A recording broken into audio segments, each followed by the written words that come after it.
to the Dialectic Space podcast. It's with me, Ibrahima.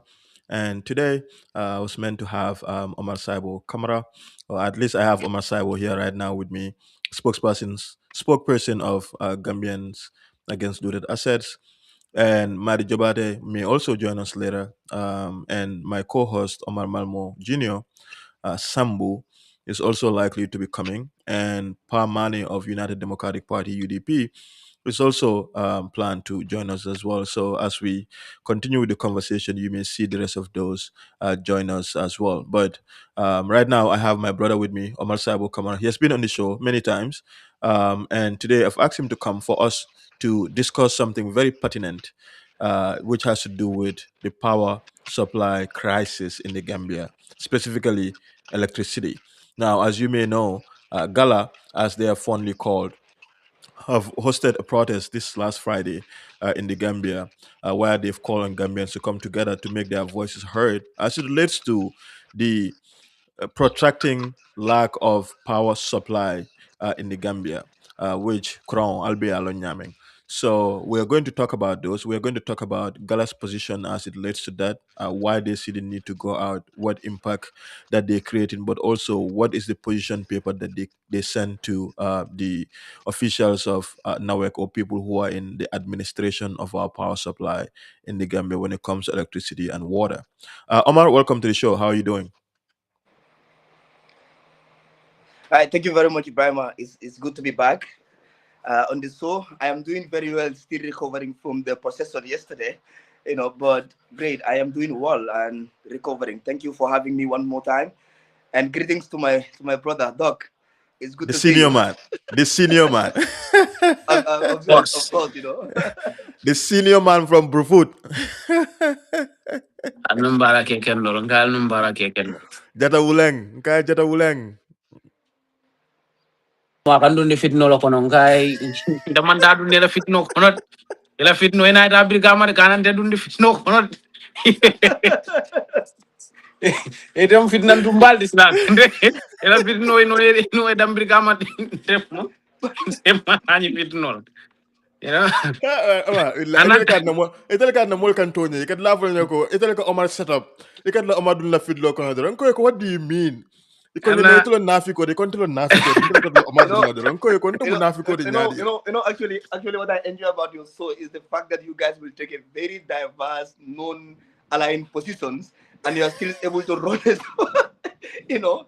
And now it's either somebody aligned with you or somebody aligned with Omar, and that is actually the most interesting part of your Bantaba. I enjoy that. soko bi fama bi wombe tenne be parallel le. Bimbe parallel le, you know. I know, right? But No, Right. but it's that's the interesting. beauty of it. Nko levo mole wado wado. Nko ko atol you don't see. Come deni Omar. Na ya lon tol kanyo saba mi call me for and Right, how right. differently we see things is crazy. But I think that's the essence of these conversations is just to be able to have them even when we disagree, but we're able to have them respectfully. And that's Right. why I have so much respect for you, even though you're from Bruford, which is unusual for me to do. You know. Ah, minister min bora birka ma de ngol bara nya jen dolla man sakundal de. So atol ta fen ko lan doge. Well, listen, you gotta be careful because if you talk about Ismaila here, Omar Saibo is going to run with it. Omar Lone. Minister min bora birka ma. Ah, ngol fanan jale de ka manya min man sakunda de. Bora birka ko la to ka atol ta fen ko lan doge. Uncle Madi for them fly more join. Uncle Madi, welcome. Inimbara. Thank you.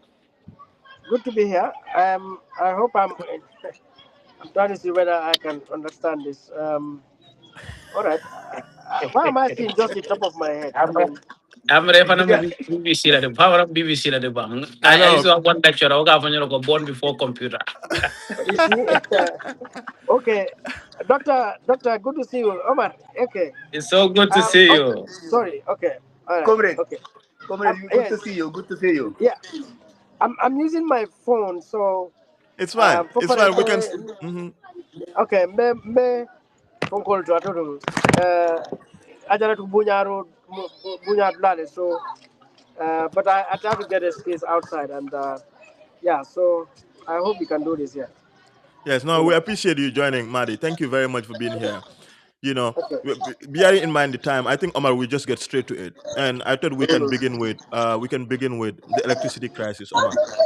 You know, so I'll let you start, and then we can talk about it. Also get into the protest and then Galala position paper. But yes, please, Omar, go ahead. Yeah, more baraka bake. Like we do every other week, but more be kere kere bunya la, na bi kachato, and long abekela kachalte mi ya long ka kuma bake mimbe dending, na bankola na tanya. Yo, guy, I mean, sort of jambi, guy, more faramansari mbalu, they are not people to introduce. These are people, hani nya dalje beka, more minimum. Yo mbeka cha damu dala dami wolong kurang mi ya long ko na balu of be dendi wala ala manko mimbe keri banko kan daga fa mole ko there is no erratic Madi be echo can Madi be echo can back maybe Nimandara yes. Maybe you can just mute for a amanke second. Hmm. amanke erratic electricity fluctuations. I call it electricity drought because ning kurang otata for wato la mintambita montoro wati woro la montoro wati woro la yo banko molo ka sido be je mo reti tanu la jonkon do ka to jio la ka jonkon samba jio be dendin kurang yo moro wala nyinte ko ila hadama ya ni la hadama ni wala baro la fango in terms of your human activities wala fango buka keno wo mo kula de mi ya lon ko in my view is significant of a disaster. Your Nina Rajibe, in terms of the socioeconomic impacts it's going to have on businesses and people whose livelihoods are very tied to electricity, is almost, a quite a fraction of our society. Karalal be all kono, and then, many along quick a wafuro like a gendanjai or business will be then the walla, subu wafula la but wafula la business will be then the walla. Marse kono emira momola drong, whoever is involved in, one business or another, their life and livelihoods are very much dependent on electricity. In our homes, everybody. So impacts of electricity cuts across all sectors and it touches every life in our country, including people in our hospitals. More many along ko ito labalu of Kenya, kando ning kukota more many along is going to have, impacts on their health status and all of that. So electricity deficiency is significant of a disaster in our country. So Gambia is going through a disaster situation that, in my view, should be a disaster. There should be a disaster, declaration on the basis of electricity, inefficiency that is happening in the country, and this is inexcusable. Amanke kutemi ya along konsavoko, like the president would refer to it, there is no easy fix. Moro kuramanko mota phone la molia ko, there is no easy fix. Na technician also to fix our technical problems. Hmm. Administrators to make sure that the supply chain is maintained. That ninsula the heavy fuel la wole sort of ninsula the parts la in terms of the technical equipment wolfane not to a point that kurangwa e manke banko ka momalo mimbe caring, nobody even knows what exactly is the cause of what is going on and what the country is going through. Now, alona ko OMVG, there is a dam in the water, but even this dam that is in Sambangalo and other places, if you understand the discussions around it, the electricity from the dam is more expensive than the one that NAWEC supplies. From the time that I was actually very much okay with those discussions around, the electricity from the dam. We also know nganyimfenko soronune, when we have that seep, in the water. We also know all the processes and procedures that went through that corruption. Morongalo na fananko, there are multiple, atondi World Bank projects that are there to support NAWEC. Only based on the million or dunta na kono, probably in billions of dollars. But up till they run this proliferation of electricity supply into all the rural communities, when in reality, the supply of electricity is very much deficient in our country. So nyamukula de miyalongo, it's important we have conversations about that. Not only the economic impact, the health impact it would have on the people. Also, hadama wala baluo ning baluo nasin de kanyami mola skordala fonkono, to a point that it has increased, petty crime, because nindula be dibiring, molka wulu wala wado la tilimbalianing, tapaliati mola. So all of these things, is a national security crisis, because the energy sector in what Nyaji Eman Sonka privatized, because privatizing the energy sector of a country, it has a lot to do with the security of the country. What if you do not privatize it? Why can't you supply the citizenry what they need? So ñu non problème mo de be caring and ñu mo kula Yeah. de mi yalla ngon nga bana nim balambaya ba kele banko mu mela bele nyanta wulla ka ko hey ni nga carte file nga na banko na fulo ni nga kono fo be di yalla nga marandalla wodon tolo sula da minna hana taral ma be kenya no baraka mankin ni kurango la fo wato mi yalla ka be bata dalla falan tolo kam hanin na balu woni na balu dalla fo nga be na sindila woto man sa kundal defe wala man jarala so ñu non telo ko de mbel min la fala kuram problème mo de min be na banko kam bara botom nkai mini fama ba kelo kono den ka kele la kele jawaro le fele ja wol Ah. to ko reka dia wol da min ba kono who feels it knows it tubabol ka fo you Yeah. know Then Omar, thank you, Malmo. But the other Omar Fularabijang. Then Uncle Madi Sodo and Interphone, the Kundingo. But Omar, talk to us about the protest. Obviously, what prompted it is in light of what's happening when it comes to electricity.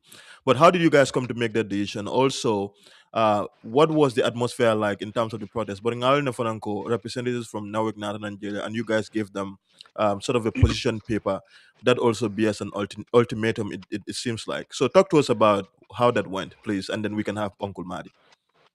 Right, thank you very much, Ibrahim. So I think Malmo make something very, very important here. And then for me, I think for the past weeks, almost a month, we are going through a serious national crisis. And because electricity and water are basic necessities, but fundamental human rights that livelihood in the first place cannot take place without electricity, without water. Our entire life, from businesses to homes to hospitals, everything evolved around our energy sector, right? And having to see NAWEC, and then this is not a now problem, 30 years down the line or more probably, that Gambia continue to struggle with efficient and effective electricity supply, right? And then this is simply evolving around the issue of negligence, corruption, and lack of leadership. Because the excuse, I think NAWEC and in the government should understand that the Gambia is 500 kilometers across Banjul to Basse. And it should not take rocket science to supply adequate electricity if there is seriousness in the administration of our energy sector. And when the crisis happened, like I said, the crisis have been going on. People have been living in this country for more than 6 hours, 7 hours without electricity. Businesses, hospitals, banks, private businesses that are connected to internet and technology and much more have been delayed at some point, don't even exist.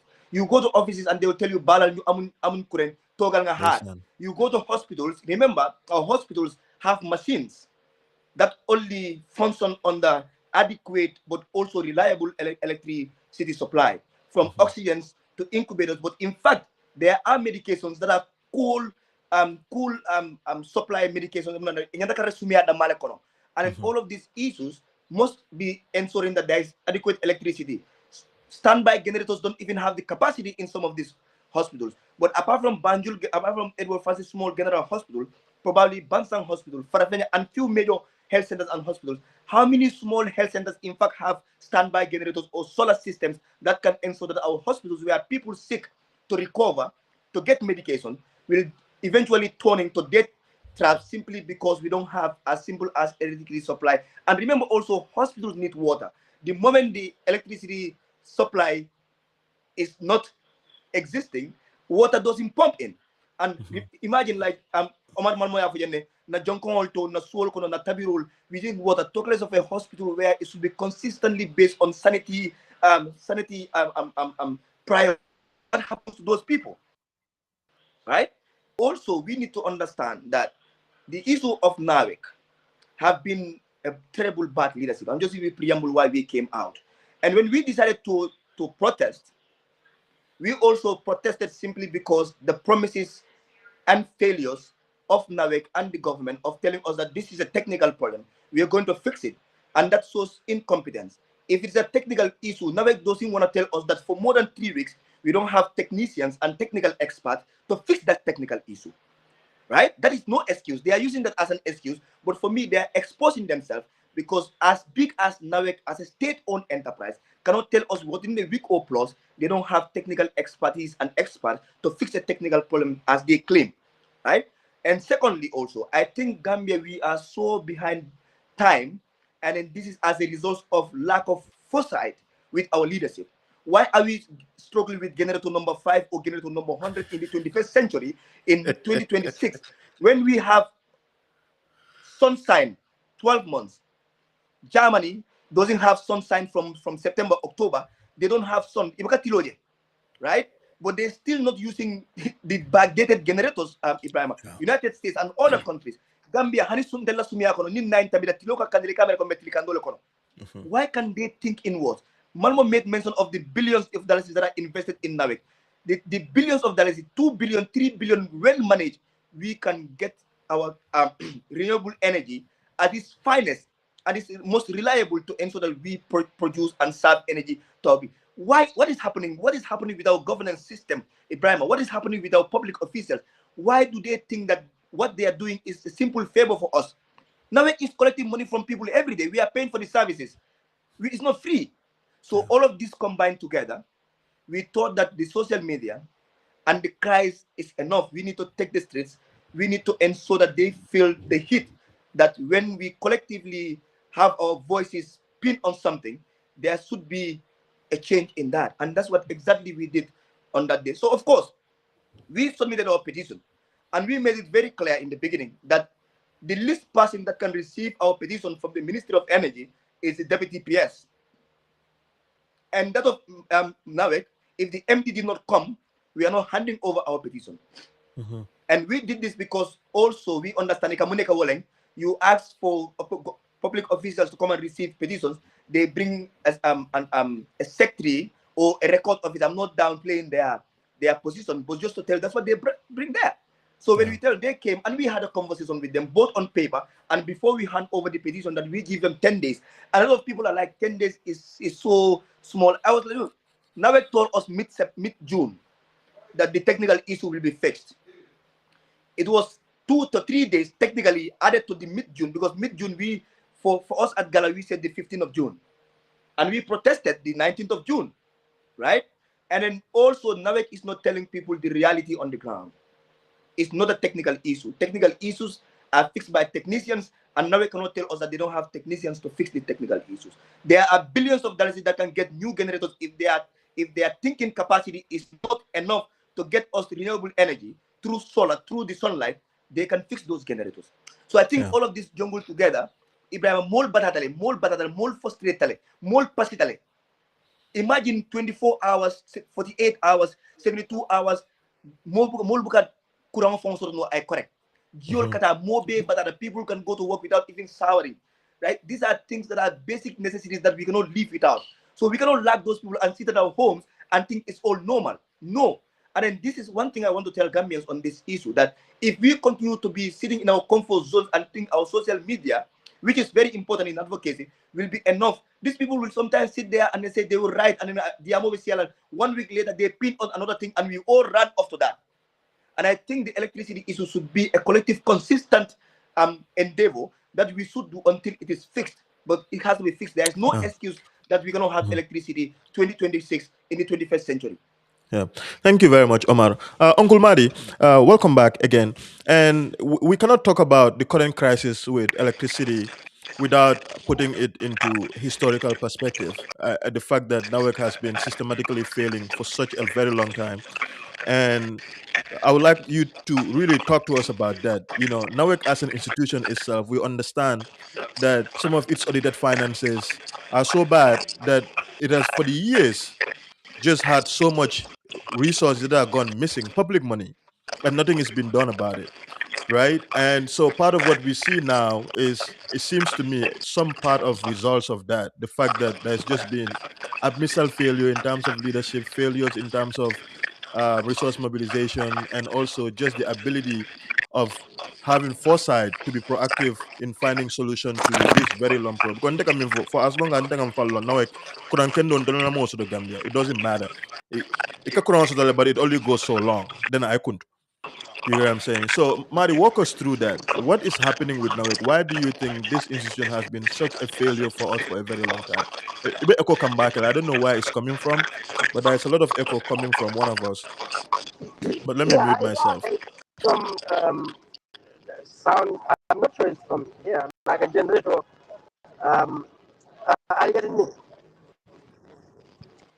Yeah. Apparently, I want to believe it's from you. But the moment you stop talking, I stop hearing that noise. But thank you so much for the invitation. Tomorrow, catching the in Mandinka about English because I'll just speak up back and I mean, in and out. Otherwise, Yeah. it just makes it not so. Yes.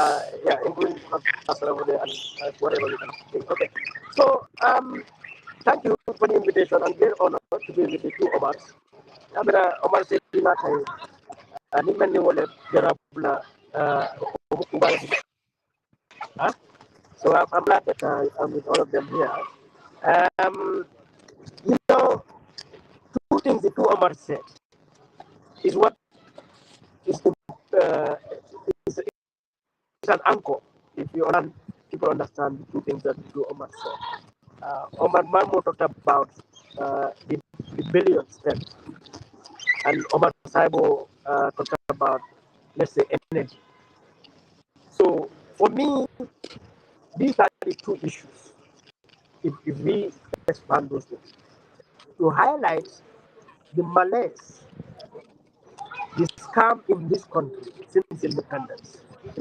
I have said this in many other platforms. So, Gambia government, the state of the Gambia is a fraud, it's a scam that exists only for the people who work in the state, particularly those who are up down there.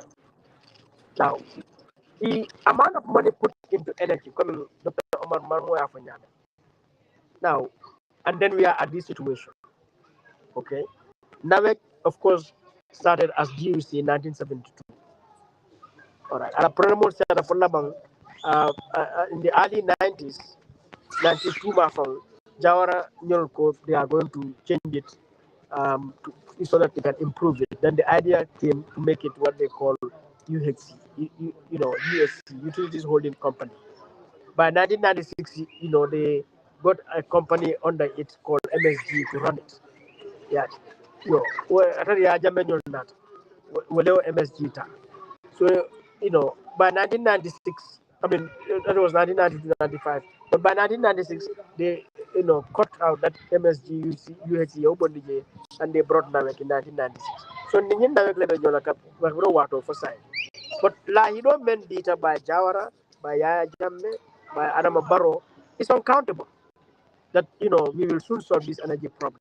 But the energy problem will solve from be 2026 today. And this is why I agree with Omar Saibo or Nawek Matuja for a technical problem for money. No, Tonyante, there as a small boy in the 80s, Ngamane, Iko engine number 8, well, a promotion. Engine number 6, engine number 12, or Lejonta, machine code, something like that. Voltage was very low. You come down to today, you will hear NAWEC say, yeah, the pipes, for example, water is a problem because, say, in Manjai, the time pipes were laid, the population was this, today the population has grown. They will tell you, our problem is not generation, it's transmission, because, the time the lines that are there, these are lines were installed in the 80s or 90s. Now, Ibrahim, a modern organization like NAWEC, are you telling us, I tell my planning departments, I tell my, research and development departments, because how did the population of Manyai grow to this level today? You don't see that? Is that population they drop from the sky this month? All right. So NAWEC should be going along with the Gambia a step ahead to know settlements the broken yamming and put yourself in place, plan your infrastructure and everything so that you are going along with our population and our development and everything else. So the fact that the Kaukuma from Moli is the same reason Ganyimo be technical problem jana, it have a technical problem si follow. So Abeman Katonyat, Abemu meant it wrong, coming Mamuya for Yamen, the billions meant to Daji, they squandered it. And this is not my opinion, it's not Omar Marmo's opinion. This is the opinion of Gambia government itself. They have done the National Audit Office a report will kill. All right. Parliament's Public Enterprises Committee has produced reports, direct reports, Mhm. direct reports. Yeah, the Gambia government itself has commissioned inquiries. Audit firms, hired audit firms to do assessment of NAWEC, and so on and so forth. Investigative journalists usually report on Kenya. You will find that all of them agree on the bad governance, the mismanagement, the corruption, the inefficiency, the incompetence that is in NAWEC. But why I said Omar Mamo and Omar Saibo and that is the anchor. The billions men are for commenting into NAWEC. Go to any sector and look at education. How many billions have gone there? All right. In health, in agriculture, in security, in sports, in community development of any kind you can imagine. Billions have gone into all of this from 1965 to date, from 2017 to date. I remember 2019 or 2020, government brought a loan agreement with the National Assembly for small scale holder farmers in URR and CRR. I went to certain NABs. I told them this loan agreement, don't approve it. Go and check from the Ministry of Finance. They have a document called aid bulletin that tracks aid that flows into the country. From 2015 to 2012 to 2016, the amount of loan that came into agriculture, all right, is in Gambian dalasi 2.3 billion. That I did my conservative report. It is far more than that. Now, can you government right now is one of the same projects into agriculture. Names of the change. I'm sorry you all remember what they call LADEP, FASDEP, JIP, Yamach, Troso. The various projects constantly. That is what is in the agriculture. And today we say, yeah, we cannot feed ourselves and so problems. Now, if you connect that to what Omar Saibo said in terms of solar, all right. If these people are interested, we have Jambu. There's a solar plant in Jambu. It costs 23 for 27 pounds. Between that $100 million, it can generate 23 megawatts. Okay. Now, 100 million will give you 4 plants of that type. All right. Now, if you have 4 plants of that type, each producing 23 megawatts, 23 by 4 megawatts. That is almost 100 and, I don't know, the mathematics, if you put it together, it may be about 110 megawatts. Gambian entire electricity that we need, according to NAWEC, is 106 megawatts.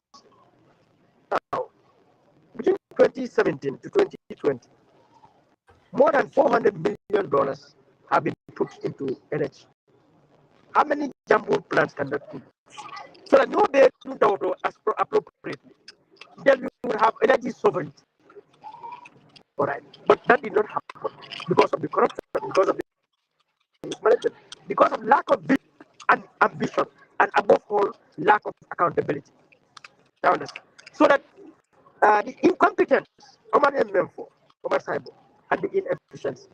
Ibrahim, right now, the installed capacity member in the Gambia, apart from the Jambu solar plant, that is Brikama, Kopi Power Station, Koto Power Station, Janjambure Power Station, and Basse Power Station, put together, can give you at least 100 or close 90 to 100 megawatts.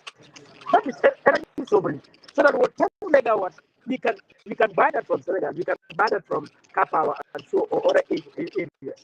All right. Yeah. Kotu, the installed capacity there is 45 megawatts. Today it is producing only 10 megawatts. Brikama, the installed capacity there is about 45 megawatts. It is producing only 10 megawatts. So in the whole of the Gambia, we are producing only 20 megawatts. Why? Because they reduce the maintenance debt, they give them money to maintenance, they go and buy raw materials because they want to divert those materials somewhere else. And so that constantly the machines will be failing and they'll be giving more money to the maintenance. So I can go on and on with that. But I then indicate, bro, the situation with NAWEC is symptomatic of the malaise of this country, the fraudulent state that we have. Our state is a fraud completely. The Ghana government is a scam. And until governments are recognized and stand up like GALA is doing, it's happened for another 60 Every government of the Gambia is a scam. It's a total corruption. Few people let me say, you know, all right. Let us see. I'm sorry, I'm gonna do that. But let me just pass off and mute so that the conversation can go on. Just people have come around me right now. Okay. No worries, Madi. Thank you very much. Um, Omar, even more can Very well indeed. yes. So I was also going to ask you, what do you think about the fact that Gala protest minke specifically, obviously Samakitale, but you can also imagine political parties, for example, and ila responsibility, especially their civic responsibility in terms of making this a point, because electricity is a fundamental necessity. I can even go as far as saying that it's a human right to have, because akakuja male samba. But you see that you can count the number of political parties in the Gambia that are making this a point to show solidarity, even by showing up, or even beyond just writing out statements to make about the state of the country. But if you can speak to that a little bit, and then you can also ask Hello. Omar a question. Yes, go ahead. Yalong Gambia ulombang ko tumi yalong ko. Ndaka mo gani ko alanga finting asa lima sa kundalo de ko lemin ko tan nena mo pilim magali. Or I'm ready to mute laba. It looks like you I'll type mute. Let me manta diamo kan mute. Yep. so ba walang bang ko tumi yalong ko ni ko mo le ko alanga finting na ata lang.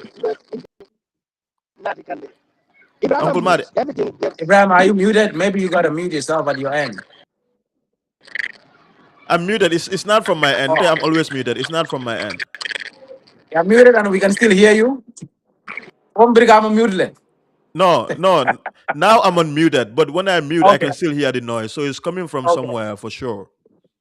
But again, the left me follow Gambia lombang ko temi yalong ko niko mule ko alinga fintin no nganna bata dai tandi na masa kundala mbe karte fay mi ya kajo ko nganna banko na fulo be di to lang ko almarala andu ale banko dingol mako yaka dol ka fa politician le tara je moro politician le nin to le bele nyanta fintila so ko mini be opposition o mini yalong ko to le lafta marala to le bele nyanta fintila ka tandi ko na balambaya mo nyinete. It is their responsibility and duty upon every Gambian, irrespective of your political affiliation, even if you are a political leader.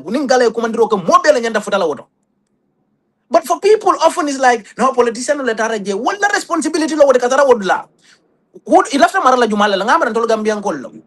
Ilafta marala muna la kadu nganyin dole marande minne mandara wala ke kuka. Wala ning ayatara wala mandara ke oke kuka mol findi dan ko alna ngambulu du nyobul katandi nyim mol ko albe minna jantil ngonin to nyanteng. That is our collective responsibility. I often describe this government as a collective action problem.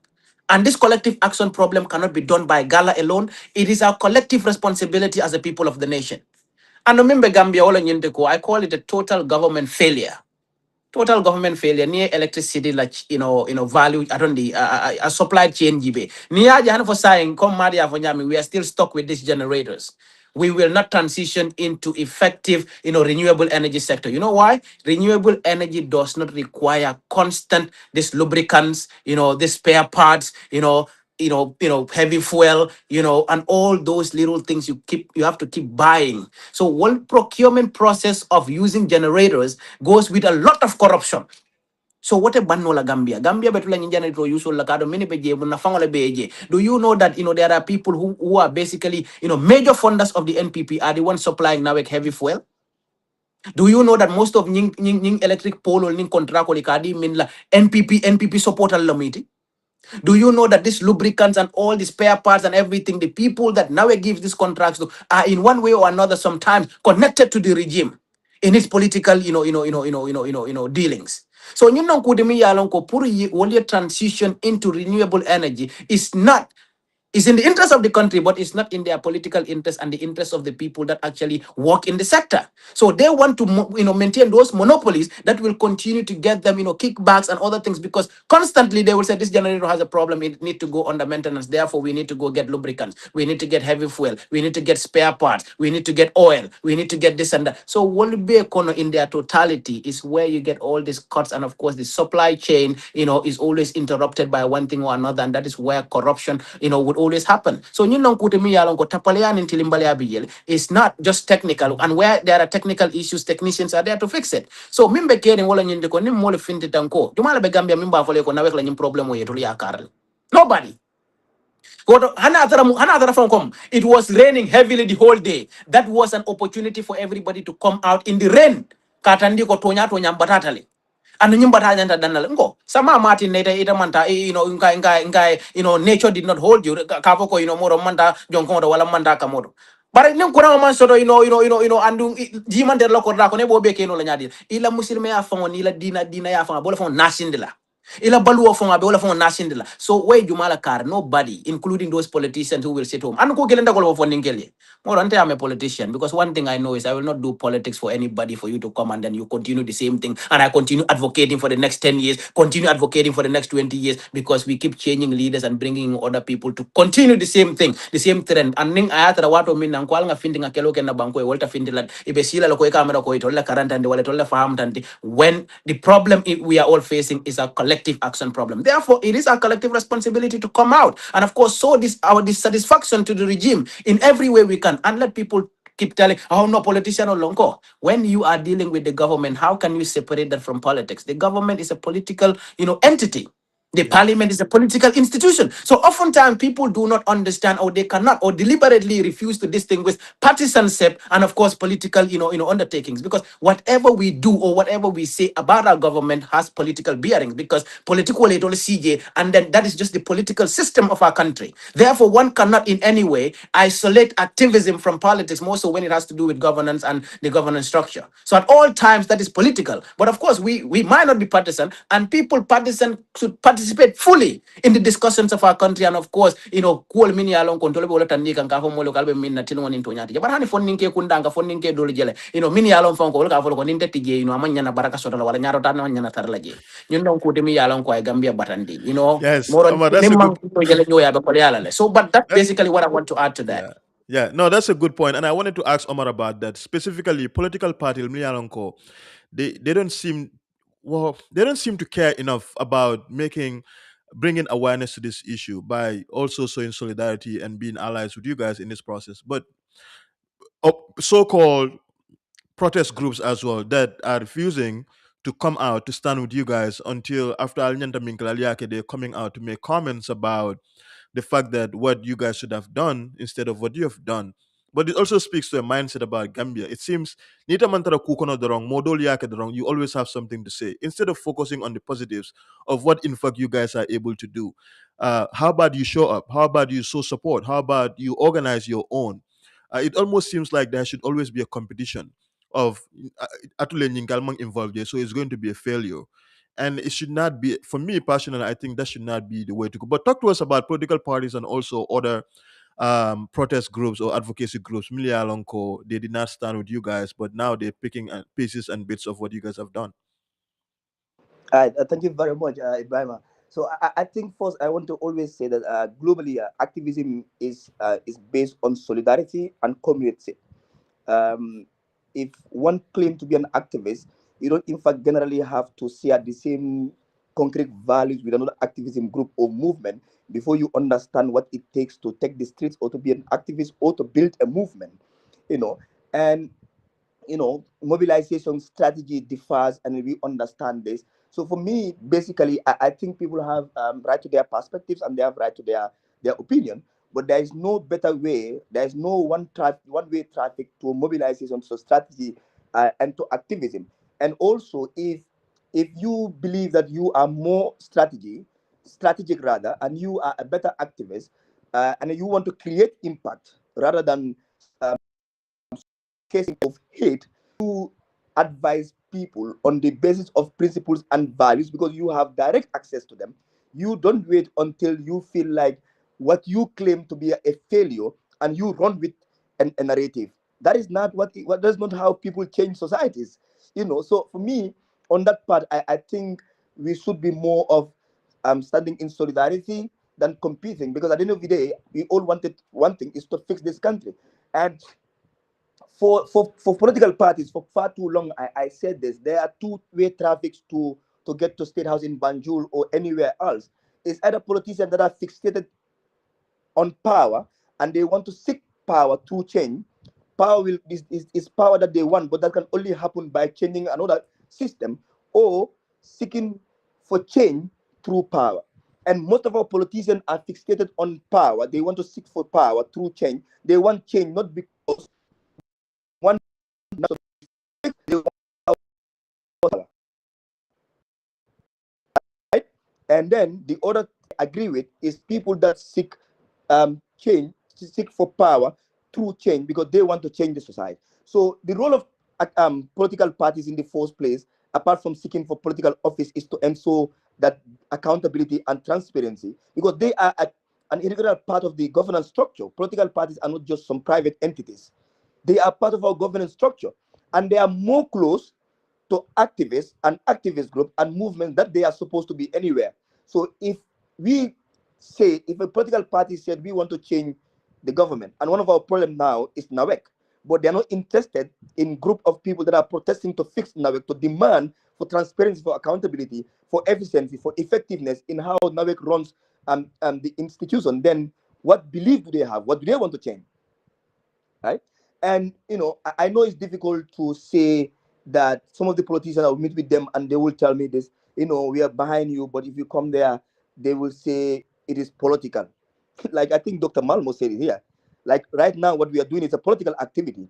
What we can always do is not to be partisan, and that is activists should be more careful on how they attend or involve in direct partisan activities of politicians than politicians can take excuses of how they involve and directly participate in activists and movement activities, especially protests and things related to accountability, transparency, and then demanding for what is right. So I think this is a misconception.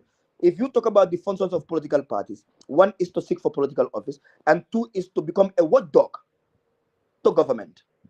And if you are a watchdog to government rather, you become a party and a partner to civil groups, civil societies that have the same ambitions and the same principles and values. And therefore, this is where we should collaborate. If political parties add their weight to movements and what we demand for, it put more pressure on government, but also it gives them a separate private opportunity to ensure that come December, they have what it takes to tell people that we don't just want your vote, we want change, and we have been on the streets. We don't just have our pictures on the ballot box. So, but if you wait and think you are only interested in elections and winning elections, then the question of do you really believe in change and then the change you're seeking for becomes a question that they need to answer as political parties and as politicians, right? And then this is where the problem lies. We should move from look, if it is statements, if it is writing statements, right? Uncle Madi is not here. The number of statements Uncle Madi writes could have changed this country, like on a daily basis. Like That's a good this point. yeah, exactly. And then how many times will political parties write statements, and where does this statement get to?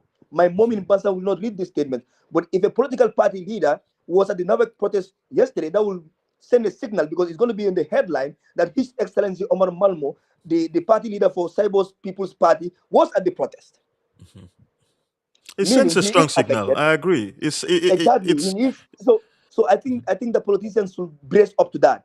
That forget only that elections is their function to win elections. No, they have a country to build and they are integrated part of our governance system.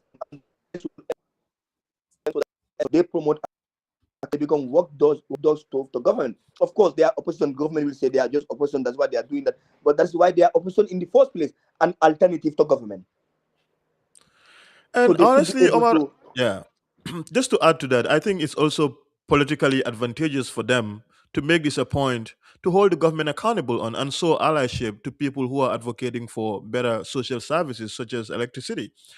But I think it almost feels like Gala cares so much about this than even the political parties, because Gala is the one. Political parties, ordinary in serious societies, political parties lead initiatives like this. Or if there's a civil society organization that are doing this, they show up and show out together with them, especially in an election year. How can they not see that? Who is their strategic political advisors? How are they not understanding that this is a point for them to literally die on ahead of the December presidential elections? And so I'm Ibrahim, just a I little, don't yeah. Mhm. I don't cut you. I'll tell you this: there are political party leaders that will caution their members completely to say right? They Mhm. will caution their members to say that do not participate in protest. That's not what you are looking for. We are looking for political office, and we cannot anger the people, because for them, protest in the first place is angering the people, right? Imagine, Yes, you're very audible, Omar. I was just gonna ask you, can you name names here? We like naming names. That's why I put Omar in am I trouble. audible? No, no, don't mention no political party.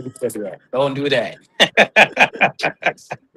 But yeah, Can you guys you're hear me? quite audible and quite right. We can hear you. You're having some calls coming in. Tell the people to let you be for now. I'm gonna kick him down and then he'll come back. Okay, cool. But Omar, yes, you wanted to say something. Go ahead. No, I mean for all mtu nyati. Yaje ntolu ngamera ne political mera na bankoka. Wala nandaka fo mole ko nintolu political damda watu minna mfong bera political office nyine lakatu. Just like paroko wala baka fanya date jato farero dila mo kota mole. But it's not just that, but it tells a lot about our, political awareness, and the level at which we are as a society. Nothing demeaning, or anyhow from a bad place. But the fact of the matter is that how we perceive certain things and how we pretentiously act as saints and how we, kind of associate certain things to bad and all of that is not helping our collective, action to bring about a meaningful change in that country. Again, people are lurking, the basic, social services that look, I don't need to be president to understand this, that the Yeah. people need water to consume to live a life. And where that is not available, it becomes our collective responsibility to demand our rights and negotiate our privileges from the government we empowered and, of course, entrusted with the entire state machinery and its resources.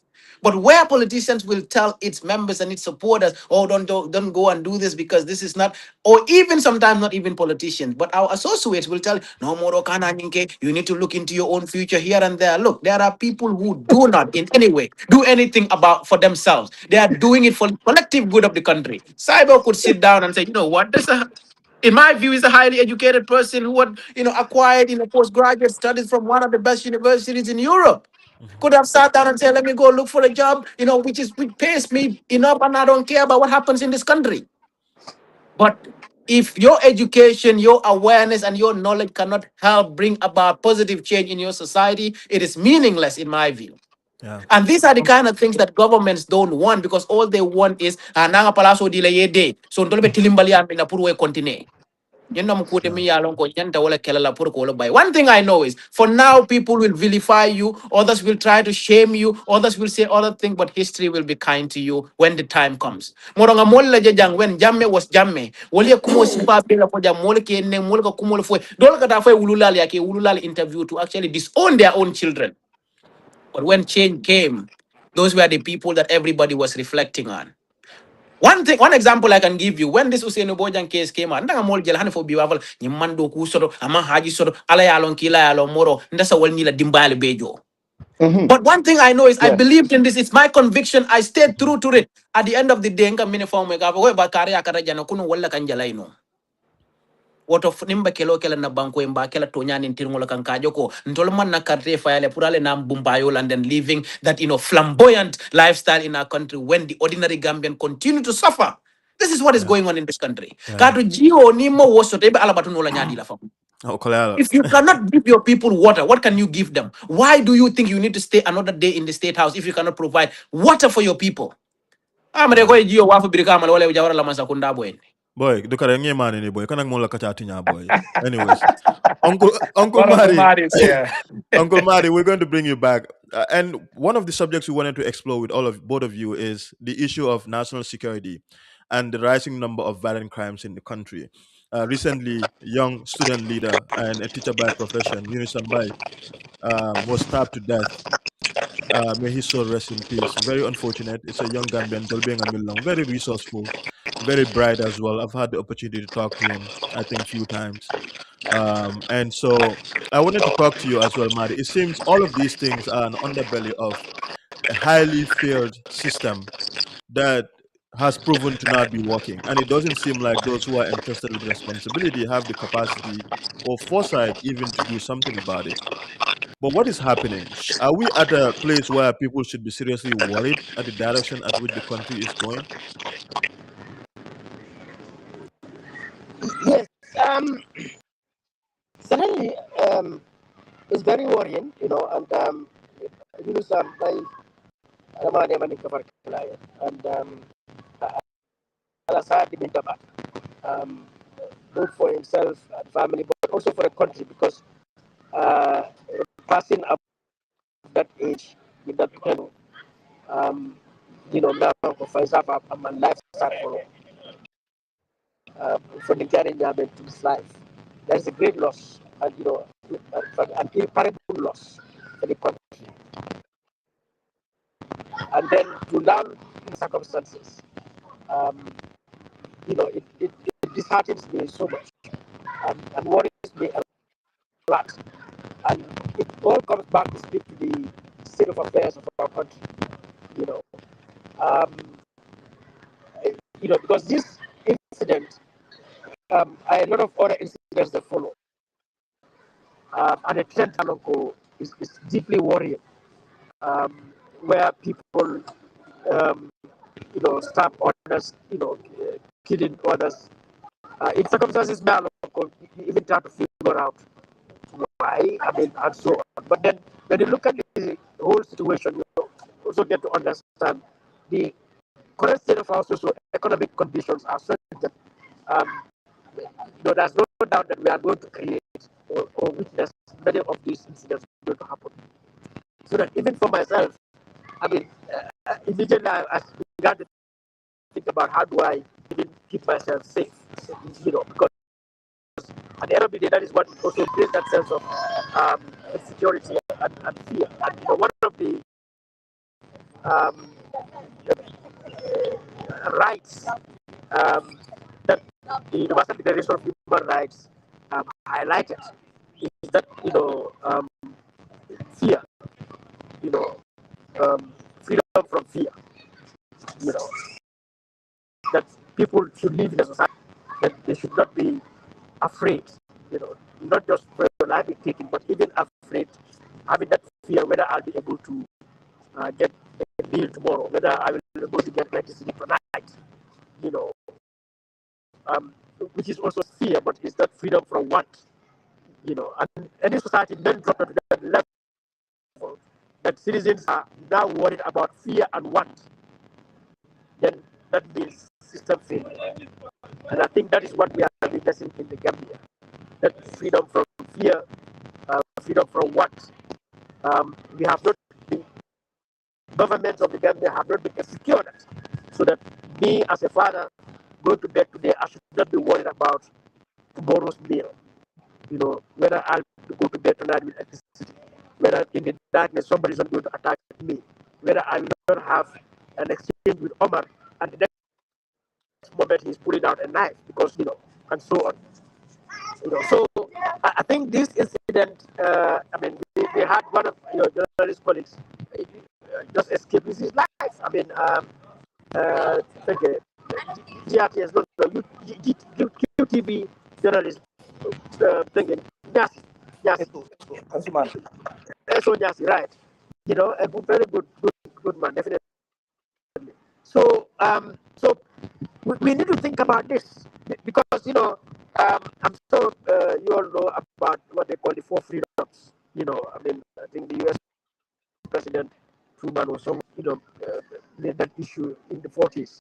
Freedom from fear, freedom from one day, freedom of expression, and freedom of religion. There are more issues that they would develop in this country. As we speak right now, you have tens of youths uh, in some process, either at the courts or in the police, for merely expressing themselves. And that is a worry if you live in us like that. And then, I mean, these incidents that are happening. So that eventually, what is this leading Gambia to? I remember, I've done a lot of human rights training for police since 2010 or 11, running down. And in terms of crime, the concept of community policing, we talk about it. How do we build, promote community policing. I know there used to be an IGP at the police called Ples Judge who introduced the idea, in the early 90s. Until today, though, they have a community policing unit, but it's usually inadequate, under resourced, and so on. But the idea is to recognize that no matter how equipped you have the police, Manla police be well equipped more than the New York police. All right. But still terrible crimes are happening in New York because crime also happens in the community. All right. Maloko, the police may not be present all the time. All right, so that in homes, in houses, in bedrooms, all right, in community centers, everywhere, crime happens. So how do we understand why this crime happens? So that the police one time made a press statement to say some of these murders cannot be blamed on police incompetence because the police cannot be everywhere. Now, I think that is a little bit misleading. The police would have to take responsibility for crime wherever it happens because the police is created to prevent crime. So that is not a defense. Rather, what the police should be telling us is what they are doing to learn from these crimes. Why are these crimes happening? How do they happen? And therefore, how do we prevent it? And that brings the concept of community policing. So, and this is so important in a country Morocco that is huge socio-economic imbalance. And so, not to defend or justify crime or murders, but it is to say also the level of frustration member in our society, or at the level of deprivation, the level of inequality, is such that, I mean, if you have an able-bodied young man thinking of nothing other than going through the back way, I think that is very extreme. That is like suicide. But the fact that that is happening in our society is worth thinking about. So that the opposite end of that would be somebody would stab me, somebody would come and rob me. Now I wouldn't justify anyone going to back way, but I wouldn't justify anyone also stabbing anyone or going to jump into someone's house to break it. All right. But then all of this can also be explained in terms of the socio-political and economic condition in which we are. How effective are our institutions? So what level of political will exists, in building the capacity of our institutions, in whether technically by with resources and every other thing, to make sure there are necessary safeguards, for the freedom of the people, for the security of the people. So I remember we have a checkpoint in Cambodia. They stop me all the time when I'm going. I live in Cambodia.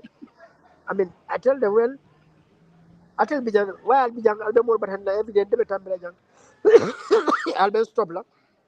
Because for my security. Go on, no. Because there I live about 200, 400 meters inside the community. Near Mm-hmm. this Robla. Near 2 a.m. more in the attack. I tell telephone datel buluja. Yeah.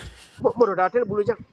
The datel call no. And then I have issues my data police station or police station or call. I call NAWEC sometimes because they'll tell you fuel TJ or ambulance or data or motor bija or motor and things like that. So obey is affecting our security. But that is Mm-hmm. something the police, when we talk about this security, they bring this narrative that yes, we cannot be present everywhere. But you should be.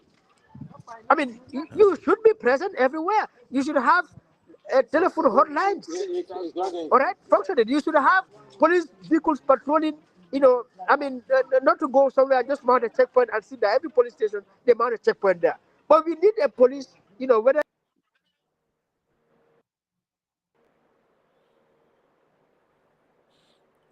in Well, a vehicle or in a motorbike. I mean, Uncle Madi, are you with us? Well, it seems like Uncle Madi lost there for a second. Hopefully, he's okay. Madi is back. Madi, Mikemo, it seems you had a phone call and you mute telesign. Mikemo. Yeah, that happens sometimes. Yeah. Yeah, maybe Madi will fin like Murunang one more time, and then we'll try to have it. Madi, come on, Moel.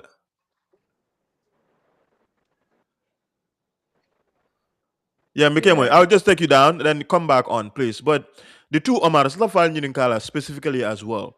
There's a whole conversation that also emanated in terms of whether we're having an immigrant problem as it relates to crime, murder specifically, or heinous crimes being committed in the country, and the whole question about our borders and national identification, which I think are all legitimate. Will be mukukumadi, because at the end of the day, we need to protect the sovereignty of our country and the sovereignty of our processes, especially in the democratic processes, including elections.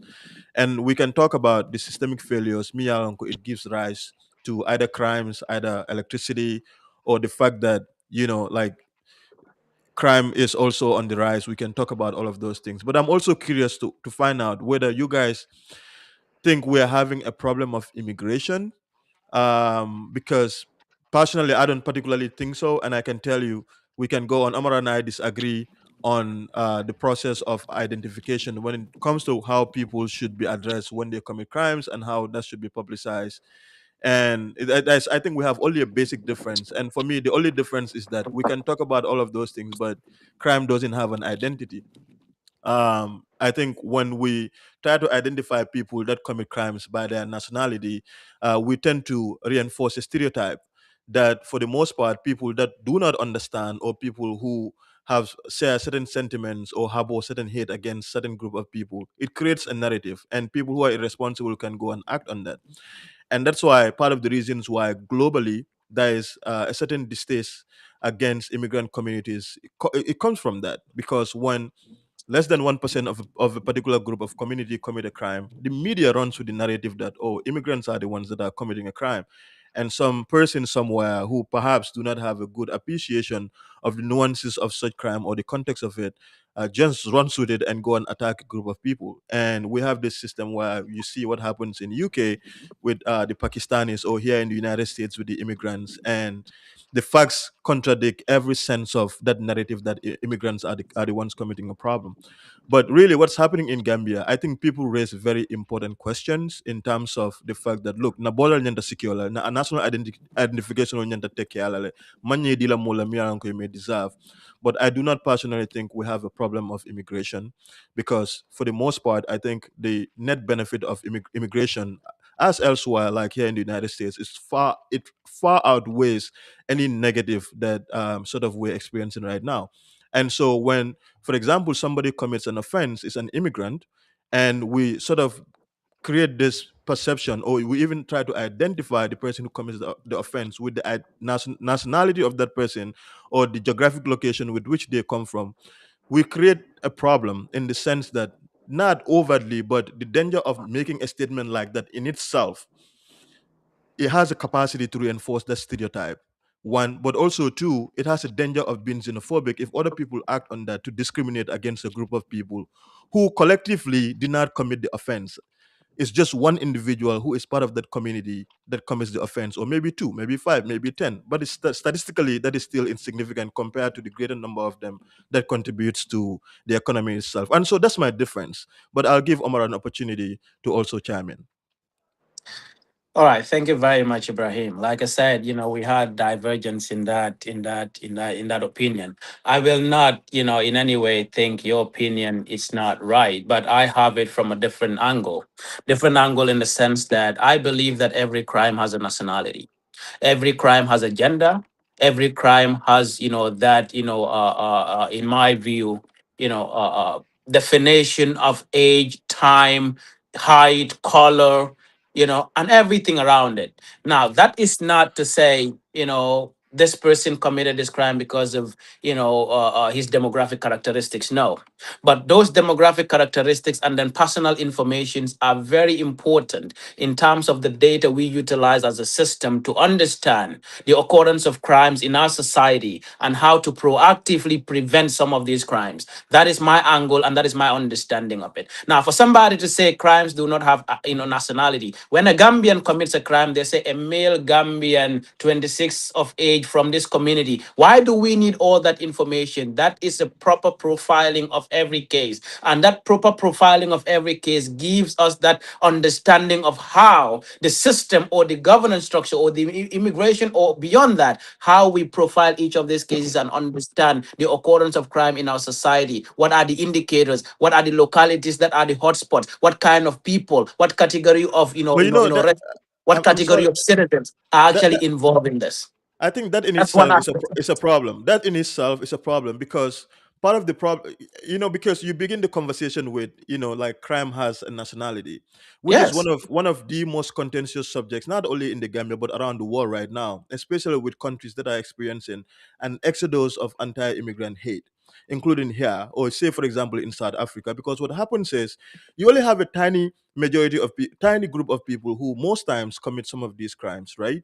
And then the state institutional apparatus then they profile these nationalities of individuals and put them out. And what ends up happening, the risk that it poses in itself, you can put the identity or the nationality of the individual who commits the offense, but the sort of conversely, the effect that contributes is people run with that, and it sequesters a group of people who in fact are the ones that are labeled as the ones that are committing the offense. I don't know if I'm making sense to you, and that No, is the problem. I understand that. In my view, I don't think that, I will make a hasty generalization on the basis of a crime committed by somebody from Brikama and then attack everybody from Brikama in Brufut. No, I wouldn't do that. Of course, people do it, and I'm not completely saying that it's not. What you're saying is not a fact. Of course, these are established facts that exist around the globe. That people attack other people because somebody, is from or who bears the same identity as them committed a particular crime. But in the reality of things is that in profiling every crime, these basic informations are very necessary for every system or government to understand, the level of crimes and the way they're being perpetrated and committed. Then and there, you are able to understand what policy actions you need to take, what proactive measures you are going to take to actually curb some of those crimes. Who knows? Probably no one is saying that, predominantly, not even in my view. But one thing I know for certain is that there is a surge in crimes committed by people in the Gambia who are not, in my view, Gambian. But that does not in any way say, claim that But Gambians even are that not. is even Omar, that's not statistically factual. That is a statistical fact, unless and until. When you say statistical fact here, is the fact that the police, in terms of reporting murder crimes, is more proactive today than it was yesterday. Back I in the day, agree. nobody would know that a lot of these things are happening because the proactive nature of the police now with their Facebook post things, every time that a crime happens, they give an entire profile of this crime. And then Yeah. we can tell that within this period, within the last 2 years, I have seen crimes perpetrated by people who are, in my view, not Gambians in this country, specifically on murder crimes, that is on the rise. So statistically, that is on the rise. So either it is one, two, three. In terms of the statistical representation, one, two, three is not actually one down zero.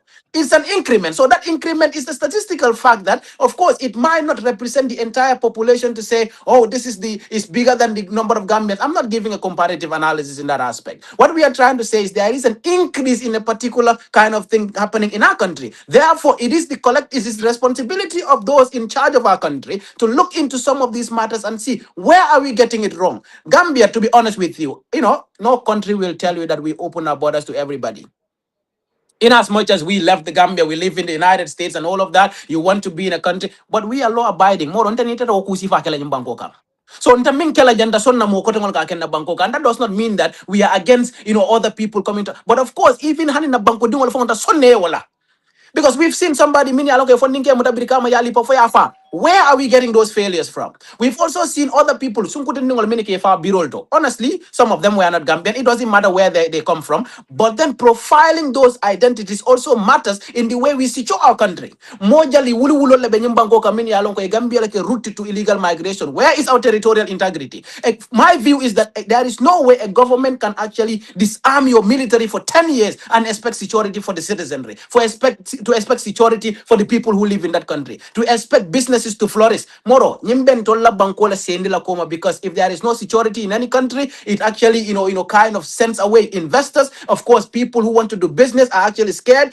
Mo jalle nada Gambia min yalon ko tubabu la mollo mi bota America wadla ko tongol tie multa do ko la ina kordal fon ko mo kin wala murunta ye faji. We've seen all of that here. We've seen young people, young women leaving their houses to go and work in bureaus. Mo kotongol na ye faji. Of course, Madi did talked about, the economic realities of our country and the total governance failure that exists in our country. But profiling crime enables every system to know how to curb crime. Like in New York here, like if I go outside here, you will see the police. Nobody who actually does not live in my complex moves into the vehicle because down my building is a beach. But a morning motor Police will be every weekend throughout. There are other places, if you go to in the Bronx, every 10, 20 meters, police will you know why? Because there is high rate of crime in that place. How do they know there is high rate of crime there? It's because of the profiling of cases that happen in there. Only I think that the responses are always informed by empirical data. But a Gambia long, crime responses are not, through empirical I, data. And again, I, and I think it's much more nuanced than that, Omar. And I think we're just going to disagree to this. And I don't want to you and I to go. I think we're going to have a special show for you and I to go back and forth. Because even if you talk about USA, the profiling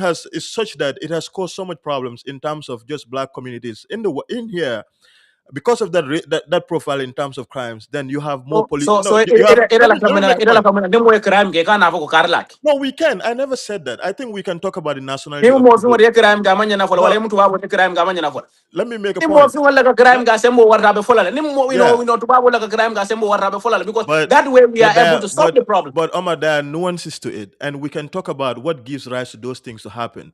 We cannot You just know, talk about the fact that no. Let me just every make a point. information, it depends on the consumer of the information and how you consume it. Because the fact is that if I give you statistical representation of facts, and if you look at it, it depends on how you want to utilize it. So the utilization of these informations that cannot in any way, make us believe that these informations are not necessary. They are very necessary. But again, how we consume them, how we utilize them is what matters to me. Because again, let's say when Jibril Cisse was killed, my neighbor down in Sanya, kabiri yo fa mo ngamol jele findi ta Sanya ko kamfata e kata mol attack mi yalon ko comme Senegal la miti min yalo tonya wala man ko kula kela wala bulu medu si medu nyin ko doke man nyolong e man hani bodula kili par bir kam fonnin ke do la faja nyilun wala kon ni ayadara wala mol les yada o nadara ko may bora kabila do wala tara nyin kabila do attack do fo kabila mole kula kela.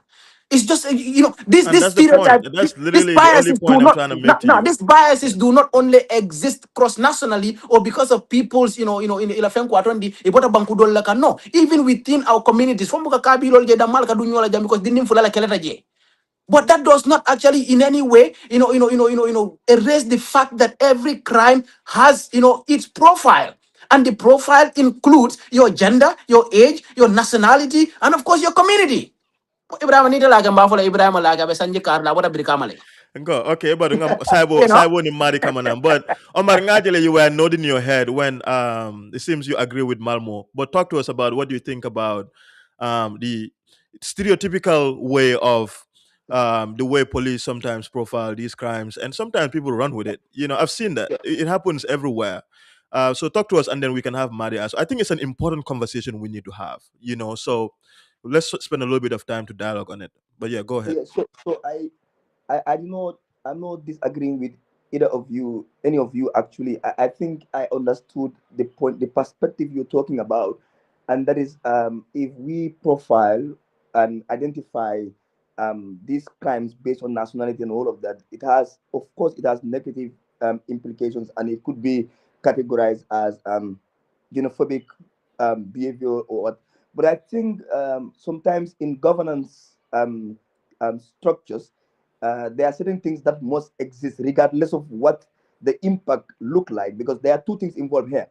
What Malmo said, I agree totally that for statistical um, records and reasons, every crime must be identified and must be recorded based on certain requirements. And of course, if Omar Saibo commit a crime in Italy, they will say a Gambian student living in Italy, right?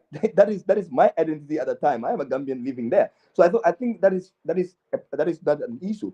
That the issue for me is that our immigration system, our border security, and our immigration system needs to be strengthened. But we need to identify crimes. That doesn't mean that every Guinean will kill somebody, but this particular crime is committed by a Guinean, and that identity is important for the records, and that should be So there. and No, so how problematic is it if we're only doing that for a very tiny statistical number of people who commit these crimes compared to a majority of your own nationals who predominantly are the ones committing these heinous crimes? And But this so is done for everybody, Ibrahim. Every but crime is so Ibrahim, filed. but so it Ibrahim, doesn't make it so right. Ibrahim, No, it so Ibrahim. doesn't. So that's my Every question, crime is Omar. Like, profiled. Omar, my So question so is, Omar, my question yeah, is, how can we not do it across the board for everybody?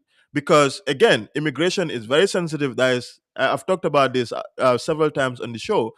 There is a growing it comes largely from stereotypical facts like this. Like, because somebody commits a crime, we put it out there. In fact, politically, they've made it a point, especially public institutions like law enforcement, to make sure that people know the nationality of the individual who commits the crime, such that people, especially that harbor certain hate, they can use that to say that this is why we need to close our borders. Now, we've seen that argument made in Gambia too. But my question is, why are we not doing that across the board? Why are we not saying, oh, a Gambian killed a Gambian? Why are we not writing that every day? Because that happens much more predominantly than foreigners killing other Gambians in the Gambia. And that's my question. Of course, we should be able to do that. We should be able to go across the board, but that doesn't deny the fact that this other, because you see, have you seen the headlines? I think it's yesterday, where the interior minister said that crimes are committed more the crimes are more committed by Gambians than foreigners.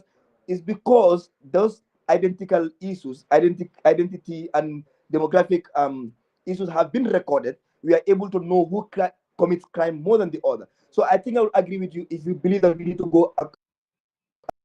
Doesn't make it in any way wrong that certain people, especially foreign nationals, are profiled specifically on crimes. That is was nothing wrong with that.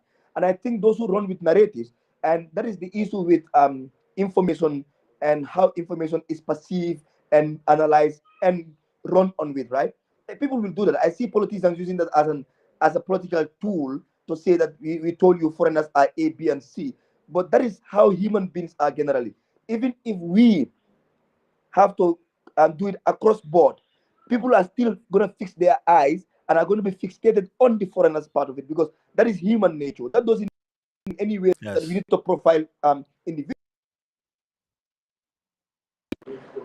That says a lot about the crime nature and why it's important to record them. Ibrahim, I think our border management and our general migration governance is so loose to an extent that all of this will come and boil down. You know why others will run with the narrative? I live in an area like 24 hours. Those individuals there are not Gambians, and they don't even live in homes. So they play games there that perpetrate into high crime rate. Then ikatara game will play ganje. And then all of the is everyday fight in, fight out. And that as a result of those people, I have a conversation with them all the time, because I know the job I do. I go there and have a conversation with them. They don't even have papers. They don't even. But also we need to profile these people. The last time I was behind bars, I found 2 foreigners there, right? And when I Listen. have a chat with them, you know, they say certain things that if people don't even know their identity, they're not able to help them out in those issues.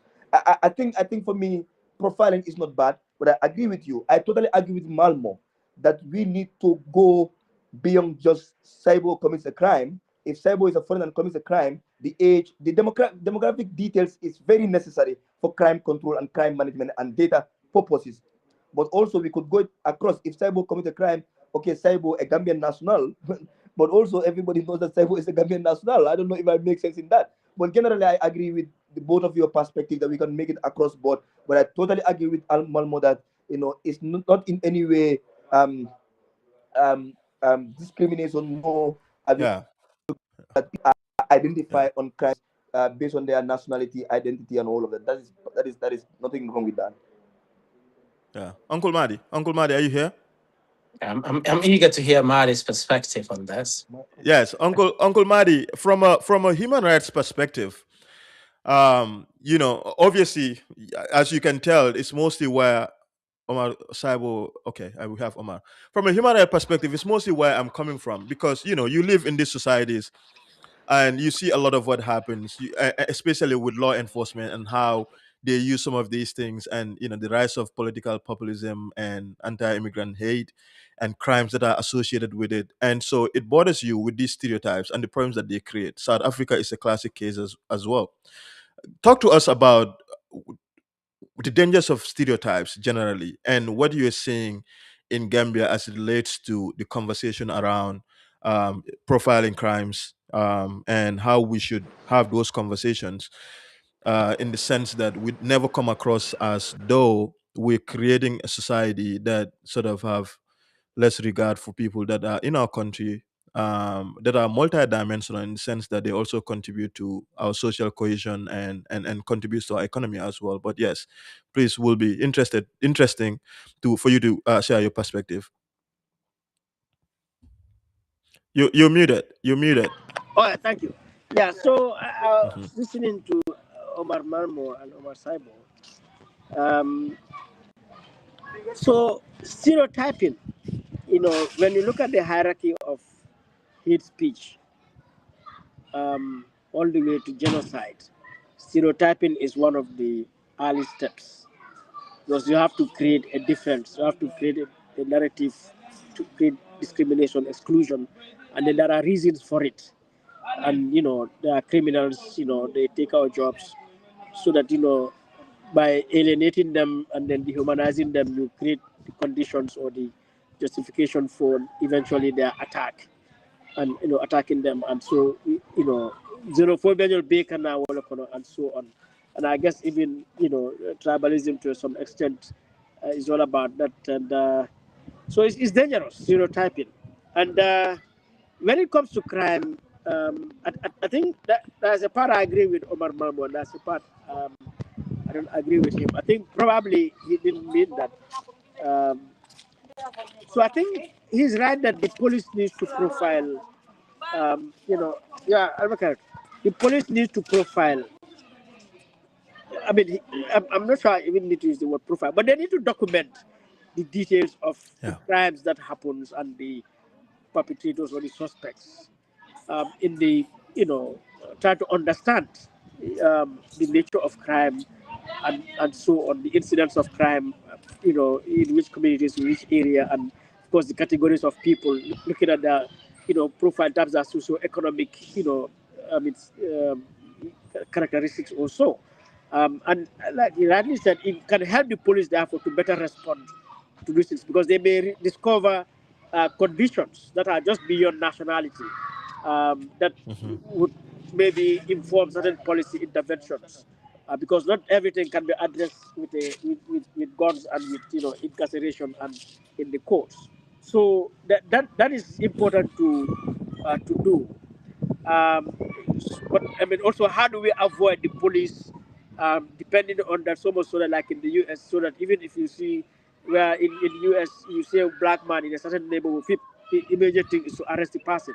I mean, I Yeah. don't know whether you guys know one Professor Louis Gates in the U.S. Is a popular black professor opening his door, and the police arrested him. And if you remember, Obama the first time, Obama had a meeting with him and the police officer who arrested him in the White House garden to talk about race.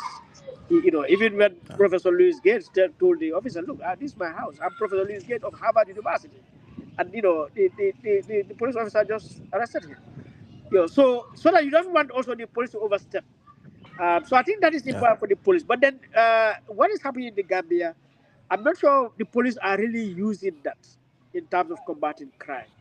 All right, I start to be Hmm. corrected. But what I see the practice in the media that concerns me, because in the media, any day you open the newspaper, you see a Nigerian arrested for money laundering, a Hmm. Senegalese man arrested for raping a girl, a Guinean man, or a Chinese arrested for this and that.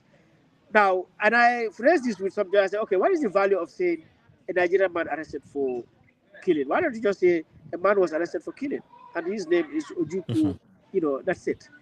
Why indicating Nigeria? But the police may take that detail, but for the media, if you want to take that, it has the potential to reinforce, create and reinforce certain stereotypes, and Yes. and it can necessarily backlash in certain way. So that is my question. Because Hmm. at the end of the day, they don't say. I mean, otherwise, a Fula man took this. A Jola man was caught. This. I mean, a Mandinka man was seen. Doing that. All right, and I don't think any of us would be happy with a news headline on the stand that a Mandinka man was seen in Papua. I mean, so why would we say a Senegalese, you know, or a Nigerian like this? So that is stereotyping, and I see that a lot in our media. And I remember listening with even officials of GPU to say, look, I think that is more training for us to refrain from that. All right. But at the level of the police, I agree with Marmo that the police uh, need to take the details of suspects, because then you start to study crime, the nature of crime, the characteristics of crime, the causes of crime, and so tactically, operationally, you are better placed to deal with it, so that you know where should Mhm. we deploy most of our forces, where should we concentrate more. I mean, and at the same time, what policies? Why are these Nigerians doing this? Maybe it's an immigration problem. I mean, how did they in fact enter the Yeah. country in the first place? All right, but also why if they have the papers, they are here and they are doing this thing. And so some of these Nigerians also, Sierra Leoneans and others, they are also teachers, they are doctors, they are places. So I may also Yeah. give you an idea to say, look, if this is what is happening, then what about those Nigerians in our schools? Could they be a harm to our children? And that may inform policies at the level of education and so on. So I think the police can do that. But for our media, it is dangerous, and I think all across the world, it's not peculiar to the Gambia. Media in the US is a problem that people like Obama, I don't know, can you remember seeing this idiot? I mean, Trump, all right? Donald. I mean, Hmm. yeah, you know, so imagine because in some of the media in America, if a Muslim is involved in a shooting or an immigrant, I mean, I don't even like to say immigrant because that would include non-white people. White people are immigrants too in America. So I mean, Hmm. any non-white person, they would name the person, and that is what these Trump guys and his fellow, I mean, people use therefore to say, oh, foreigners, this and that. And we are seeing the backlash on that. All right. So Hmm. that is my take on this. So the police need to really study crime, and that will require taking all necessary details. And I hope they have a system to study all of these things. But when it comes to the public media, I mean, to the media in general, their reporting needs to be very cautious, so that once you want to report the facts, the details for people to know, you also don't create a reason for somebody to exploit that, to say Nigerians are bad or Senegalese are this, because one Sierra Leonean was caught and so on. Yeah, I mean, that's Yeah. what I want to say here. I think Mari put it in the perfected way. Ibrahim did I not know agree. how to really explain himself better to me. But honestly, I think my Hey, listen, my Madi is Madi divergence, no, now. my It's, divergence with you is that the police need to profile everything, but not everything need to come out to the public. Because how the Right. public yes. consumes and Ukile utilizes mbe faka. information is very different. Because Yes. akumada la police only along for at their level, it's important to Yeah, actually know, the trends and get all this information because it helps them. I mean, think about genocide in Right. Rwanda. But It started police on like the that. phone can say Facebook or a Nigerian man. I think they themselves, the way they publish crime, yes. they should listen to Madi and Their flash understand that. report is always saying that, yes. Exactly. They should say a And man I committed feel this and like leave it at sometimes that. there is an excitement with which they publish these things. If you read it, you're just like investigation on Mambok. Soko nyim protest la ni wala muta. Iko korondo wala sa bela nyami. Iko korondo Iko korondo ko wala sa nyami. I know, but I mean, Madi, thank you for putting that so brilliantly. And you've put my points way better than I probably would ever have. So I appreciate that. But Omar, I want us to shift up to the IEC, Independent Electoral Commission, the finance and I think I forget the correct nomenclature, but National Assembly have asked the Independent Electoral Commission to recover the unaccounted funds being flagged from the auditor's report 2020 to 2024. Now you can recall ko kododo lamia alonko instead of a staff patil, they made the decision to pay themselves 3 months in advance, which is crazy to me. To think that an electoral administrative body would use public resources to even conduct party in excess of millions of Gambian dollars. Now, National Assembly Finance Committee have asked them to recover all of that money. But the credibility of our elections is what I want to talk to us about, because one of the people who has been indicted in that report is, in fact, the now chairman of, what's his name again, the Independent Electoral Commission, Joseph, which Omar you have very strong opinions on.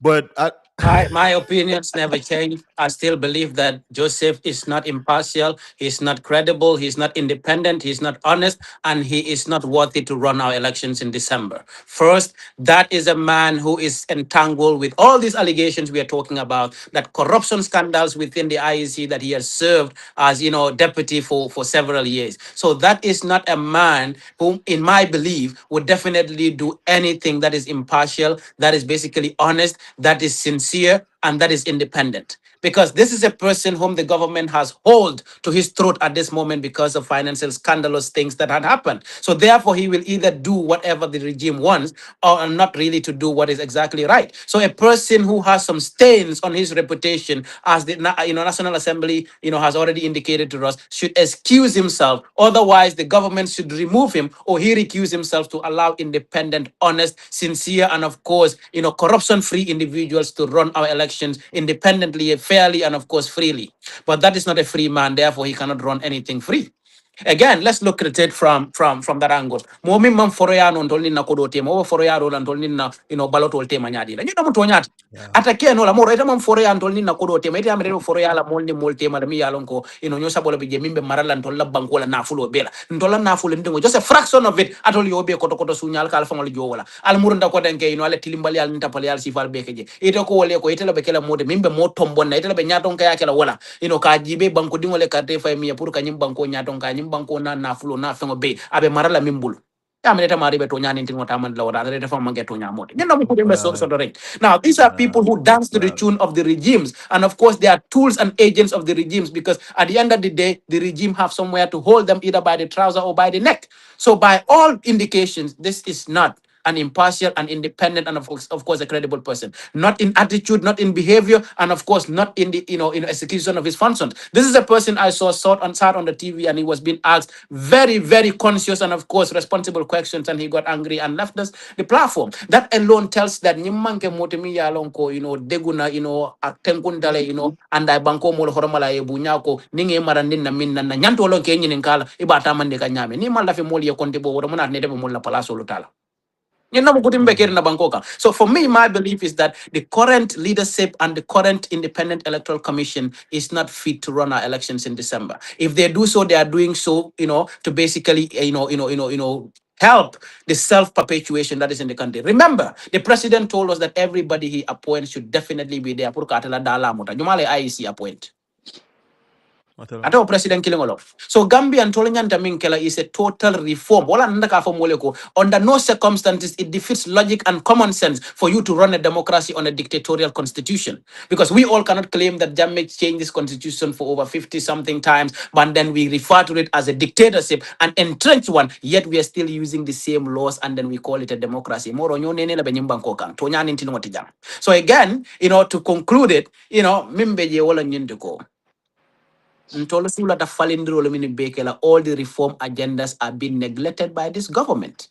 And everything and anything they are doing now is self-perpetuation. And that includes the help, or the aiding and the abetting that they are expecting from the Independent Electoral Commission. Jumale alone nunko, over 300,000 voters cards were at the APRC bureau. Jumale benu o IEC kono fonye mo killing walende.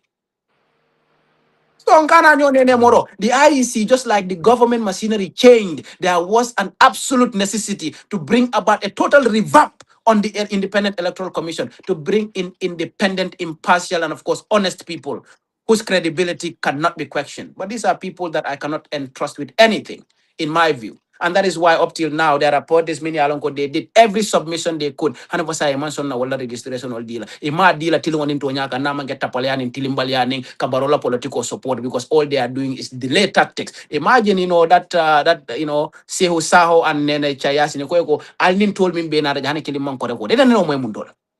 So and that is my position, and I believe in that. And then there is nothing that will change that, because the fact of the matter is that honey IEC at on the meantime communicate all from in advance. Ita juma hani president for Muka in advance 3 months. What is that?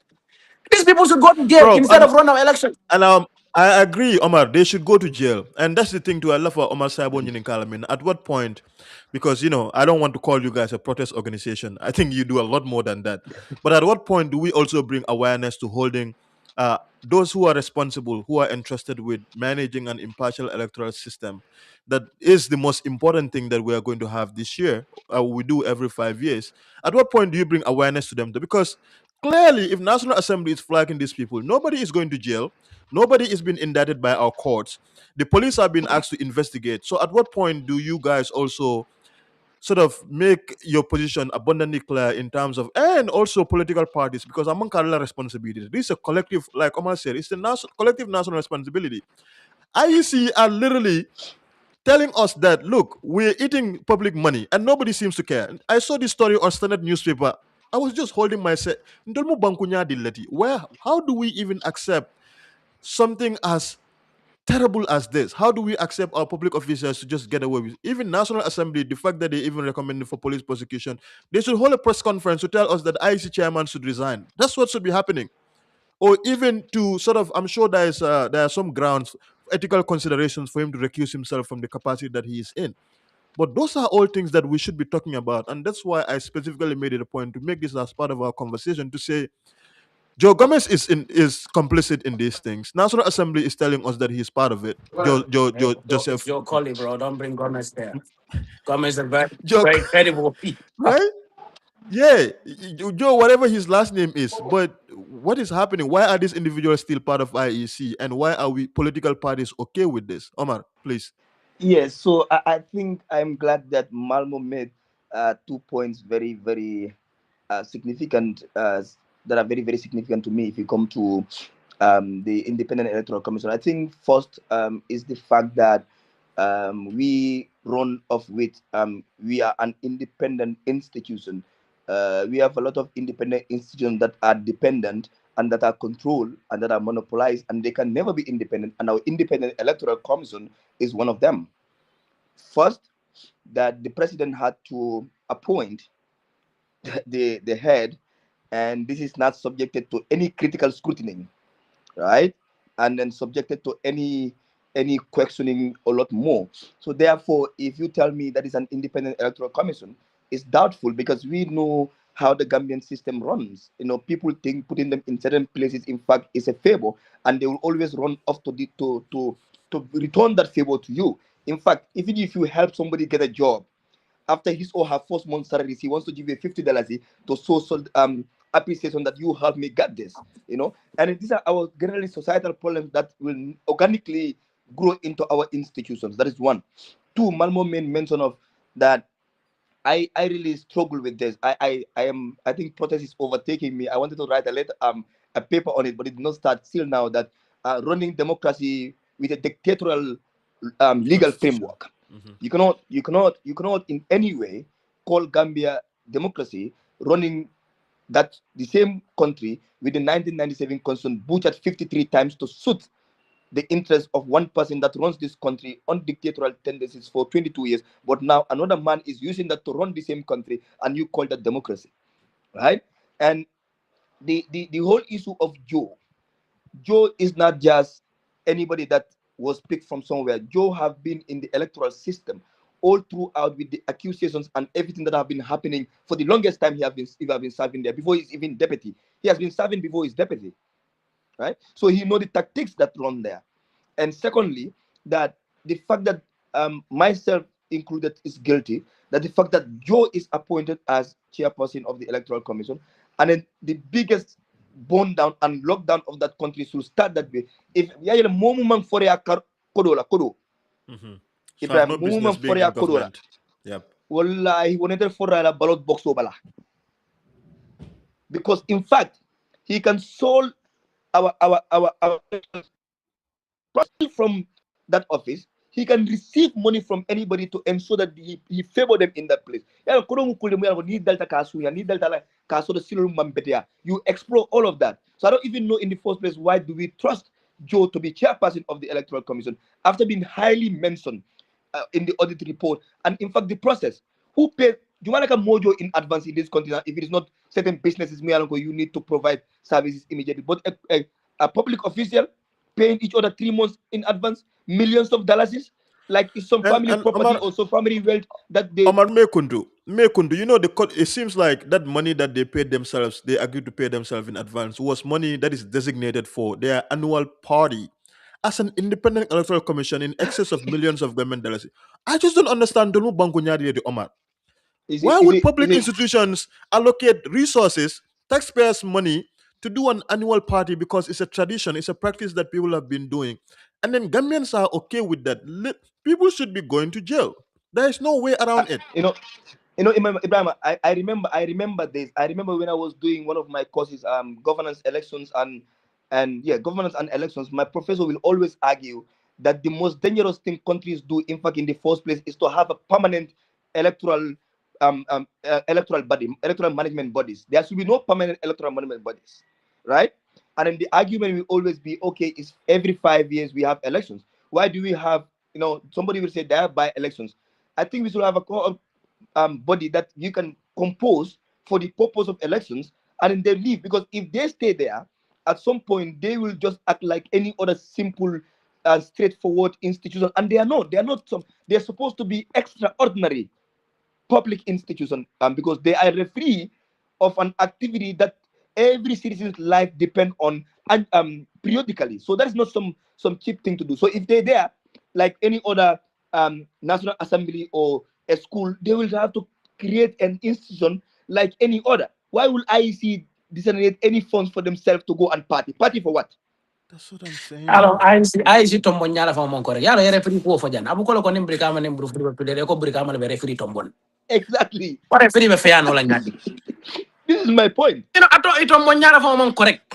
So wala na kabe yeah bota jendol nyanda falindol min kala wala manke because these people from the beginning they were preoccupied with self perpetuation. Man Exactly. banko Exactly, Malmo. You see, and then, like I said, probably the next government to come will face the same thing. That they don't believe in the change. Actually, they want to be in power. The moment they are there, they understand that the system they were fighting is the only system they can survive on. They forgot that they were seeking for change. Falindirote abe kolera back in the Bangkok and Ibrahim, because Molman Tiling. Vamos level political kala woto. That's it. If one thing I tell people, if we do not actually stand up and see that, radically see that aliveness, and of course talk to our people in the most conscious way to make sure that our societies understand that we are at a crossroad and it's the collective responsibility of all Gambians that is championed by young people who are out there to go foot to foot, soldier to soldier, to bring Mhm. about that meaningful change. The continuous dependence on these political parties and politicians will continue that trend of consistently, manipulating the system and of course defrauding our country for people to go back to the streets year in, year out and continue the protest. Otherwise, the next 5 years, more ever silo minga better la wala ka. The next 10 years, better la wala ka. Madi meta min kela la bola kono anfo sa samba be kotola. Saibo will I continue the couldn't program remember that. fast koto. Mo Yeah. kotemba continue la wala nyam fire koto. When will we bring about that meaningful change? Until we bring about effective political participation. And that is why this conversation, ninda mo jaga mo bana nga fo kwato tuta wala to. Bara nyinka cha obe continue la nyimbanko kana fo Allahu alam. Absolutely, Ah, Surat, absolutely. Surat, That's just it. Surat. So Because coming at the back, end of the Ibrahim. day, one thing we see all on Gambia ti, and no wala Mm-hmm. ku kacha to na tabanna jam. Me continue la Yes. wala fo mo mo min no e bola kala drum. Ha. Right, right. So Hani Ibrahim, bada so coming brufun back le to kasitije. quickly, Ibrahim, I just Mm-hmm. wanted to respond to you mentioned political parties, and I Mm-hmm. think this other one, I think Gala will have to stand in solidarity with political parties, because this is directly, I know it affects everybody, but it directly affects their way to this change they are seeking for. So I think political parties need to take serious. Imagine political parties come out to protest against the appointment of Joe, because they believe that they cannot trust him, and he cannot take them to the polls. That will be a genuine concern that will bring the nation together, united one more time to fix that problem. Mm-hmm. But I can tell you this, that we are all affected. But even if Gala come out tomorrow to start a specific advocacy approach against Joe and against the IEC, political parties will not come. They will tell you, let's wait for election, let's wait for December 5th. We'll make. I don't know who tells them that December 5th is concrete that they're going to make a change, but they are very um optimistic about Optimistic. that. Yeah. I will see in my comment sections, they will say, be December 5th. What is exactly happening December 5th? What are we doing to get to December 5th? Well, I don't yeah, actually know. But kaya ke waje boy IC ye kukare la boy but la boy la ke file petition o sambela je boy around midnight na chairman ko lokaya ko jo ko na jo ko lokaya ko sambu janjay ko my party But now he aligns with the same regime again, But that tells you a But lot about our political class. Omar Yala Kuof, I think we should talk about him a little bit before I let you guys. Again, the question of allegations of corruption. My Ahmed Fati, bro, don't take Gambia for understand Omar. When I start sometimes, it's a Gambia problem of the banana. No, honestly, a whole minister signed a contract for an initiative. And then Contraco signed that stood on national television with all of the ministers and said that the contract is signed for some service that the public is supposed to benefit from. And then Sinita Bodaman Sakunda, or project na man start, or resource or Mialanka signed that those contractual commitments. What is happening with that country, Omar? I really don't understand it. I My will I will party. take I will take a political position here and speak directly to APRC and certain people. Moro nyimma fati long ye Gambia dingo fa fonya sida tele kono faka bulo likiliki ye obey the law or be consumed by the law. Atelo ko nyimmo ko the people that were fighting their hard, traditional weapons here and there be manke tonyati. But omo kili wala bi wala ko itol ni maila denta ku kili mailong itol la coordinator tiari itol be lari maila nyaton kaya la pur kata karte file in December with Adam Abaro.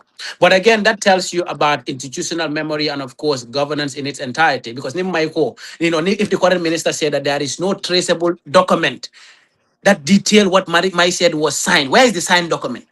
Bro. It's nowhere to be found. So what kind of a government do we have? Do you know that even the Jana Commission, when the IEC, the I don't the Parliament actually put up that little committee to look into their matters, they gave them a temporal file. We brought one document from Oping and the original file vanished in thin air. Gambia lo moro ni mule tapole yake kakai tole be sambela suwal kon. But Gambia, the system is such that people run government issues with their own. Just 2 weeks ago, I needed to write an email to the Ministry of Environment on some issues. They deliberately censoring Green Up Gambia on some of the troubles we needed to do. And I was writing to find out, I realized that all the email addresses belongs to them in their personal capacities. So where is Yeah, accountability going to happen? Because all of these emails, ministry, all the information is gone. right. There is no specific database that, okay, every government employee have their own email, and then for accountability purpose, whatever they are doing, transactions on the basis of the government can be traceable. So more they use their personal emails to run transactions on behalf of government. That in itself is basically, a good ground for corruption and malpractices. So manual ni mo kote ngoli ndola masakunda tamandi wala nyama. Imanke mo tilindiniti. Wala konya ko adama manke mo kendeti. Ay na constitution of file. Bara biya ko adama la nyanta continue la mararola nyindulat. So there are certain politicians in this country that honestly, ala yalon kila yala manke konante yada manke jow yade bara wala manyana jar la fenna because hadama dungo, in terms of, our morality, our integrity and the people we are, in terms of the, ntolla yabe nyaming. Moro, ada madungo fanang, feka maluku dolla. Feka sila kuwa dolla kado palaso manyana jarla mwewala. Because your dignity, when you lose that, you are left with nothing. Kodo manjarla. But I want to enter the political Yeah. space. And I think I want to conclude this conversation from my point. We did talk a little bit about Yunusa. I and Saibo are people that we know this young man from 15 years ago or so. Gambia ka mole je funding ke bonang, Santol to, probably Saibo you come from Bansang, you do not even go to stay with other people in their houses. Imalafika mole batandi. Where we struggle in those college dormitories. Boy do bi yeni nongol ba fole nga fufure nyokotole. Nyilla ka soto. These are the realities. People struggle there. Inko for dollar la suit or whatever fano ke dole buke la fentem for the struggle to get your exams, get your grades right because you have this ambition that tomorrow, someday I'll become something in this country. Yela kato sifa beke, from that far, from that hinterland, you come all the way to Combo, you are struggling with very little financial capability, with little family around you, just by yourself. Ya go to ifango, ye college bang, ye karandirolo, ke eta university bandrong. Kwe mwe bonan bla kodento, just more food in Kensing. I never fend for music watala.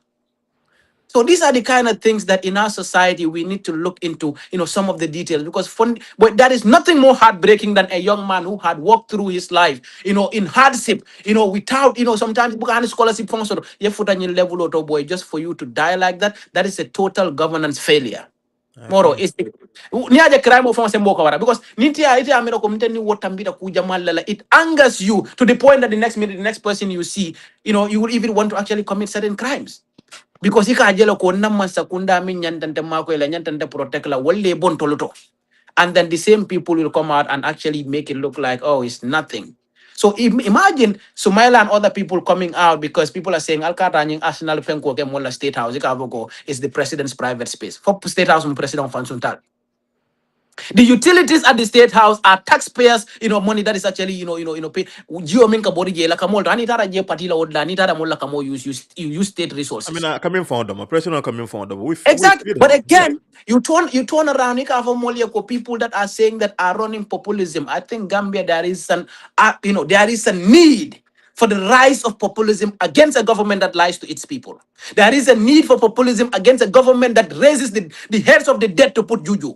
There is a need for populism against a government that refused to bring about a new constitution and, of course, derailing our democratic gains. There is a need to bring about populism against a government that is abjectly corrupt beyond repair. So, Walmu Kuletemiya Lonko is raising that radical awareness among young people and, of course, the ordinary to understand that it is our collective responsibility to, make sure that our democratic gains are cemented and not for other people to come and, chicken us out of that because of their personal ambitions and desire and, of course, greed for power. So, Yeah. ndengamira, kakuo kumfadrong Gambia mulda nyanta fahamula ko, we need to collectively come together. Irrespective of what we say about each other, we need to understand that Gambia is bigger than each of us. Individually, it's bigger than our individual ambitions. Until we see the current regime as a collective action problem, they will continue to unite against the masses to continue to loot the resources of this country at the expense of a divided masses. Because Yeah. they are wooing Saibo. Because I know a lot of ministers call you moro na kafuntolo kam. Ni giridi da hadu me debe la fale kanne because if anamba wala ko naji badai bambang. Ya wala ke modol la jamini ya lon ko wala na mal la fenna kabin ko da mo dulanda ngalon ne ko na mal la fenna wala be place nyen lallati. Woto Gambian ko ala nga kafunu nyoma nga nyima sakunda Because bonding. I don't care where you are Nilava. UDP, you are Yeah. UMC, or you are PDOIS or whatever, because we have a collective action problem. Bring about all the necessary reforms, and whoever wins in the next couple of elections, so be it. But the moment na tambila sanjita na mansaya la nyimbankoka, surtout ka police or fa political toyala ambe ni tapalea ni tilimbalia. But thank you very much. Nkai ni mante yenyu Listen. kumolite. Listen. Male kumbe Omar, listen. Nila for Mosan na dukara fo ko ina nante. I been this intela kuman korea. They will have. Okay, Ya, I think na I will ngadole transfer je all my offers akonyo to you. ko ye jole no kay mala nyala bende jole Ekola wa. fanye. Ekola fanye konye ko ke jolon ko edukali ma ko intelu bata do ko ben fala America I, jang. Al na len tol I, will- sang. Mfana nga singa mbulo la nyokam. But Omar, I will transfer my offers to you. I'll transfer my offers to you. No, please, please, please, please, please, please, yes, I please. will do that. But Omar, also I think people also need to understand, where credit is due, we try to give credit, accordingly, because we've been talking about a lot of the infrastructural development that has been happening in the Gambia in terms of roads. But we can also today talk about the fact that we've had our first rainfall in the Gambia and the roads don't look great. And I wanted us to wrap the conversation that from there, in that place, because it seems we're just not good in terms of doing anything right. I just don't get it. Like it blows my head off.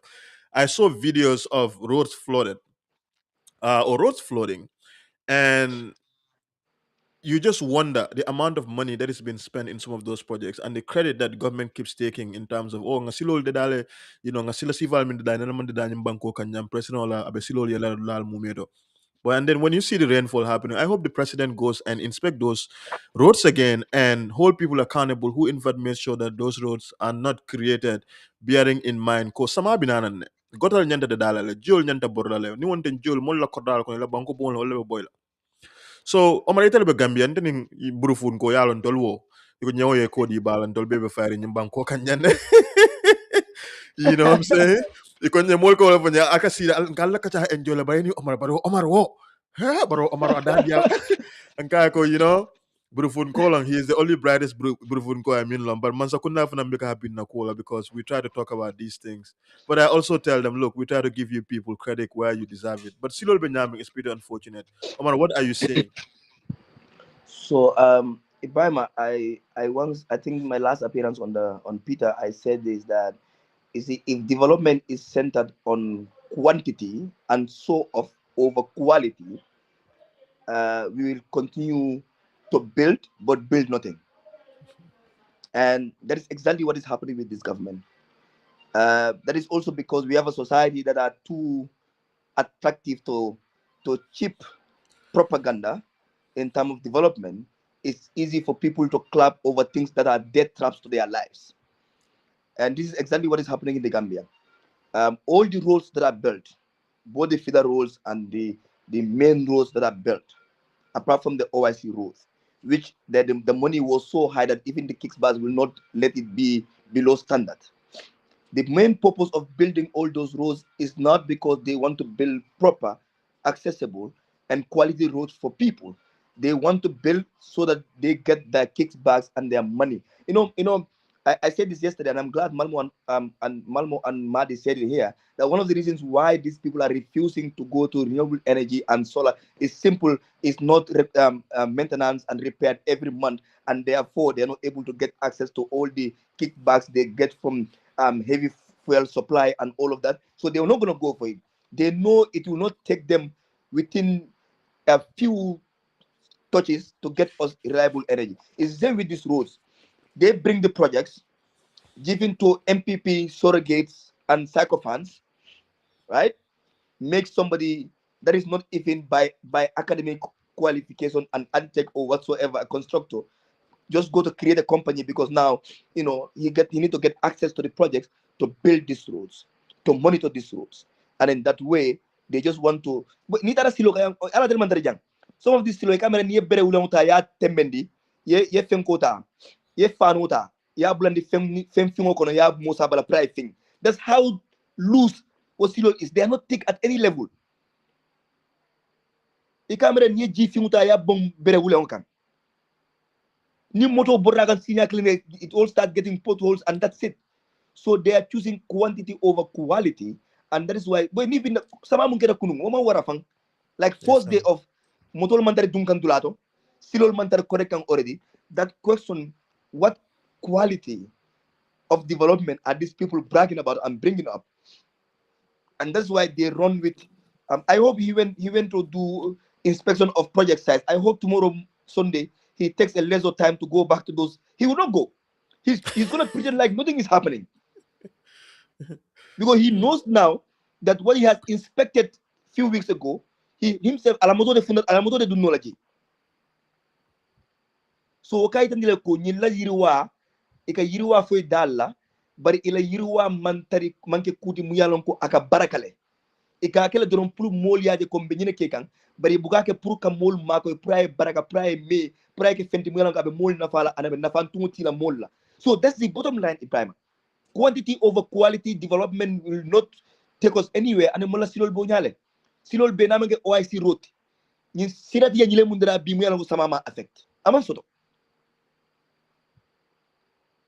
crazy, And these are crazy. things that we need to go back to the Yeah, drawing board and then look into. yeah. That and Omar. then these Oh, Mhm. these loans and grants are taken in our name today. I live in a very close compound. It's just three of us, me, one other guy, and this guy, I will not say his identity for us, but this guy just Privacy. came down today. Yeah, Gioman Soronjita Dumaka Jobi in our main tab. Another no Makonyoko, I saw you work for an organization, and he was trying to say GALA, and I said yes. This guy is a constructor or something. He works on a technical department in Brima. And there's this project with agriculture that they gave to a Chinese, right? The project is 12 months. According to the guy, it's 8 months today. 8 months today, you know, they did not start anything on the side. And then he went to a bank with some of his subcontractors, and then the bank saw him pictures of that site in progress when he's one of the subcontractors. And he fed the monkey odulato. Yes, So he was complaining to me, and how can I raise that up with the media so that people know what is happening? So a lot of more that is happening because it's election year. All the projects will be signed, but will be diverted into political campaign mm-hmm. and having to get that MPP guy back to office in December 5th. Yeah, But yeah. fana, no problem. Ndel buka bata, ndel yeah, buka bala from family. Ibrahim, these are yeah. things we talk about, and people that are more affected. I keep saying this, like the time Malmo spend to talk about issues in this country, the time you spend, and you're in the US, you get work, you get highly paid, and then I keep telling them me or somebody else could just get up tomorrow. I just need to get a ticket to leave this country, right? Mm-hmm. And we are here. we are out there spending at least every day 2 hours, 3 hours trying to fix this country. And then the most affected, the most hungry, will be on the social media just because I don't even get it. You know, last time Kamfara Insulting you. Komole, yeah, last Insulting time you, Kamfara basically. Komole, last time Kamfara Komole ko wallahi ben nenga arang baromi ni blom da bi blom da sama skeras bunal e kay ko karine bi yang anin saybo aba flan saybo blay dunnan. Ha. That's how Hello, valuable I am over you. But you on know, on we also need to, like Malmo said, I think we need to get back to the masses. We need to sensitize people. I think political education is one thing we need to have our political parties, civil groups, civil societies. Let's leave the Bakadaji hotels and all of that. Let's get to the grassroots. Let's talk to people. You know, they need to understand how a country is run and what development truly means compared to what development is existing right now. So I think that's what I'm gonna say. And also to conclude, Ibrahim, um, Unisa is a childhood friend. We grew up together. We went to school from primary school to junior school, and one of the most brilliant in our circle growing up, right? And one of the most brilliant young people. And his death saddened me a lot, and then got me so devastated that Unisa in our entire circle from Bansang, nobody struggles more than Unisa to get to where he got. So we could This all man. have our stories. We all have our stories, but Unisa truly struggles to get to where he is.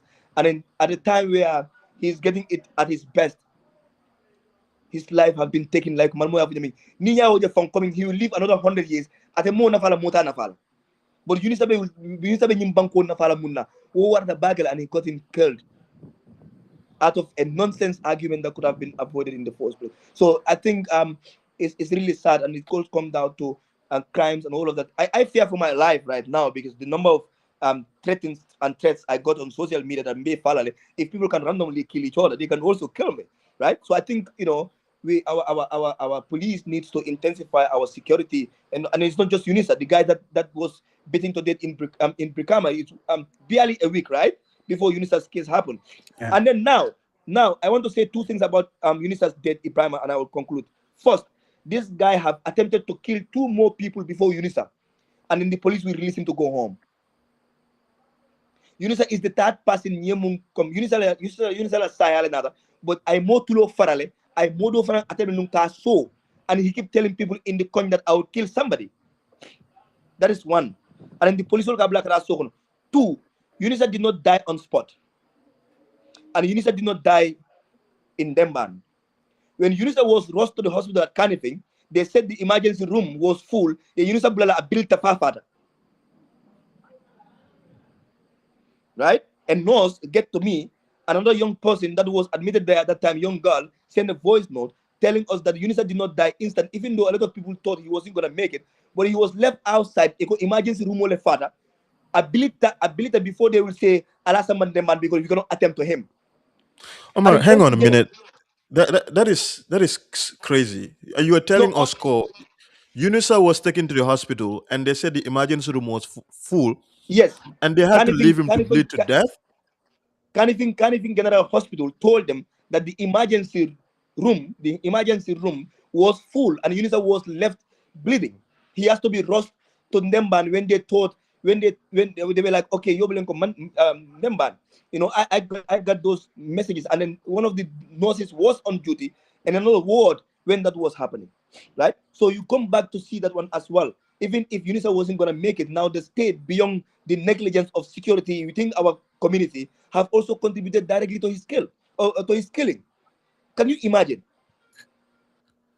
So this, Sorry, Omar. all of this, Ibrahim, I'm all of going this, crazy right now. I can't come pandile, I can't come file, I can't frustrate, you don't even know what to do. Malmo Fontelombam, but so this incident happened. They took him to Carnifing Hospital, and then they had to take him all the way to Ndemban. Like, So what are you Nemban, saying? exactly. Imagine in the stage. I saw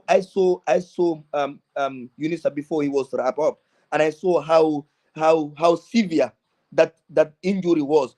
Telling you that the emergency room was full, that you cannot attempt to that kind of an emergency was just out of it, Ibrahim. I was so you can't over that. I don't even know how to express when I heard of that, when I listened to that audio, and when this guy sent me the message also, I think day before yesterday, saying, and these two people did not know each other, and their stories were so collaborative about the actions of the nurses and the hospital at Carnifing. you know, like it's And they had to drive it's him all the way from Combo all the way to Ndeman Clinic. That drive alone is almost like 2 hours or more. it's crazy. There is a Ndemban clinic No, somewhere no, around there's Batao. Neman Aman can in Ndemban to start member phone you. no, Okay, there's Neman all I'm in thinking about Batau. Makang. That's what's No, driving me no, no, no. crazy. There's No, a but Neman. no hand over on them from it more for than in the the first emergency spot you got to wala nyanta jibela quickly and then probably you could all jibe and before you move to the other one. But for immediately in Dolta atem no la jangala somebody health facility dodo. Do you know the space of time that that person have to leave? Do you know at all a quick response might be what is going to save his life because that is that requires immediate response. So actually, another drive for another 10 minutes into another location could be the reason for the person's death. Anyway, I do not know the circumstances surrounding certain kind of decisions that are taken in our health facilities, even though sometimes they are overwhelmed with people and into the population and the nursing ratios are things that are very, very much complex in the Gambia. But one thing I do know is responding to an emergency situation like that does not mean that you say, "Oh, we cannot touch this person." Alasa manyindu la karto. Ala lo sambo ni wale afadung. I think that's in my view, Yeah, that's very wrong because your mom so nya sifala, you don't even preventable. understand the situation. After mean and then after health, facility that atole mean no alu okay quickly while you facilitate, an ambulance transporting this but many a times from Ikela own motola used to go to this facility. The nurses and the hospitals are just like the police. Me along going crime get a kafelo komoro yamara muni moto be believe on nila moto in ankam. So one thing is, it's a Right, total governance right. failure that is happening in the country, in every sector. The people that work there have the desire to help the Gambian people, but many a times they are most limited in everything. Do I be hani gulo for me, gulo for the wala buka, so don't know. And sometimes if everywhere is completely full and nowhere to put this person, it a more fun and landila duma, and all. But what exactly are we doing to make sure that we have all these facilities, very very basic facilities to respond to our emergency and our healthcare needs in our country? That is the problem. That is a total governance failure. But again, you will see Absolutely. ministers come out and tell you all kind of things. But where I wanted Hmm. to draw the codings is where we talked about all these engineering issues. I'm in the heavy civil engineering industry, and and the fact of the matter is that, there are subjects we can discuss, but this is a subject I think I know evidently. Yeah, Because, you know, it's your I area. work for I work for the world number one heavy civil engineering company in the world. I could raise my hand on that because we are world number one. We do highways, we do railways, we do underground tunnels, anything that you talk about in heavy civil. And our responsibilities are not that we are mostly the one doing the work. We are like, construction, compliance management. And for the most part, we do PMC jobs. We are like construction, professionals that basically do the consultancy. We do the quality checks and the quality control. And specifically, as an environmental health and safety manager, this is where some of these drainages and everything that actually come into play. Moro, ita silo dada no la iman drainage properly makenye. And on Gambia long bankote me ya long ko, it's very easy to fix its drainage system because Gambia from Banjul all the way to Katong is just by the ozone belt. So, the ocean there is just one way to set all this water into. And it's so simple, Ntola, highway can Brufut Lofengo, connected to Brufut in the ocean. Ofenko Mimbe Brikama connected to Kembuje, Ofenko Mimpeje, Atondi, that, water body that is there. We have the River Gambia that cuts the country into two. We have the Atlantic Ocean on the other end. We have enough water set ecology where all these drainage waters could actually, filter down into. But Mimo problem with Wala Nyindeko, who is controlling the contractor? You know that in heavy civil, government needed to have its representative, while the contractor, we refer to them as the controlling contractor. So the representative of the government, like here, we represent the MTA in its projects. So that means we are looking at the quality of the design and the work that their general contractors are doing and making sure that we represent the client, or let's say we represent, if it is the Gambia, we represent the Gambia government in the execution of those projects, that the contractor is doing the right thing. Where do you expect water to go? Because this basic thing is that when you put tarmac, permeability is zero. Therefore, water would actually not seep into the ground. It will flow. So where is it flowing into? It has to flow into a drainage system and it has to be drained somewhere. But in Dollar, we just put in little whatever and then we call it a drain. And this drainage systems are not even connected to any water body. They don't even have a place to drain. We just put them there for the sake of putting there. So I think if I ask you the drainage system that they are putting up around Brikama market and all of that, where is it draining to? Which water body? Come Okay, Brikama lo masere mini je come they are nyani putting ndo a kombe drain. diam leba fo ko ndele ke dunde so ndete kacha fa So so maro so so bare your no be drainage kacha nyim your bala ba. drainage on sambala for munto where because you know what the name drainage is to drain somewhere. Where is that water draining to? You just put in some holes and then ye be concrete here to ye onyam. But where is the drain of this water? Where is it going to? Where is the end? Mado nga yankuba dawo ko ngani ninka. Yeah, Joe Mason. So if you also come to some of these roads like Bluefoot Silo, there is no way that they connected it to the ocean Kavoko. This is where it is draining to because all of these drainage systems should be connected to a place where it is shedding to. Where are these things shedding to? And again, y'all know, I used to teach a class in the University of the Gambia called water set, management. Y'all know from Talinding Woma from like Abuko. Farol Mimbeje. It cuts across the road, and then that connects all the way to the Tanje Bridge, and it sets into the ocean at Brufut End. Nda karam do dinol tamande la kabo madiana lo ma fon kananang all the way to where it sets. But some people are building houses on that water set ecology. Where do you expect water to go? It is also in the attitude of the people in a household. Zika moja la korda da. Ala korda be concrete na pareda. I have a tile. Now ni samana where does the water go? It's not even percolating into the ground. Water is not seeping into the ground because permeability is zero. You expect the water to go outside. Outside is tarmac, no drainage system. Where do you expect this water to go? So sometimes it's both attitudinal and of course malgovernance because the government does not have, those control measures and it does not have a representative who is making sure that quality control is maintained. So therefore it's always about kickbacks and it's not about the quality of the roads and the basic necessities of a road because there is no way basically that element drainage correct. And here drainage okay. You don't do it for the sake of fashion. You put it to drain somewhere.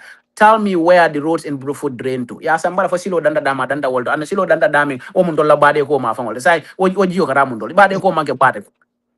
Where do you expect the water to go? This is the point.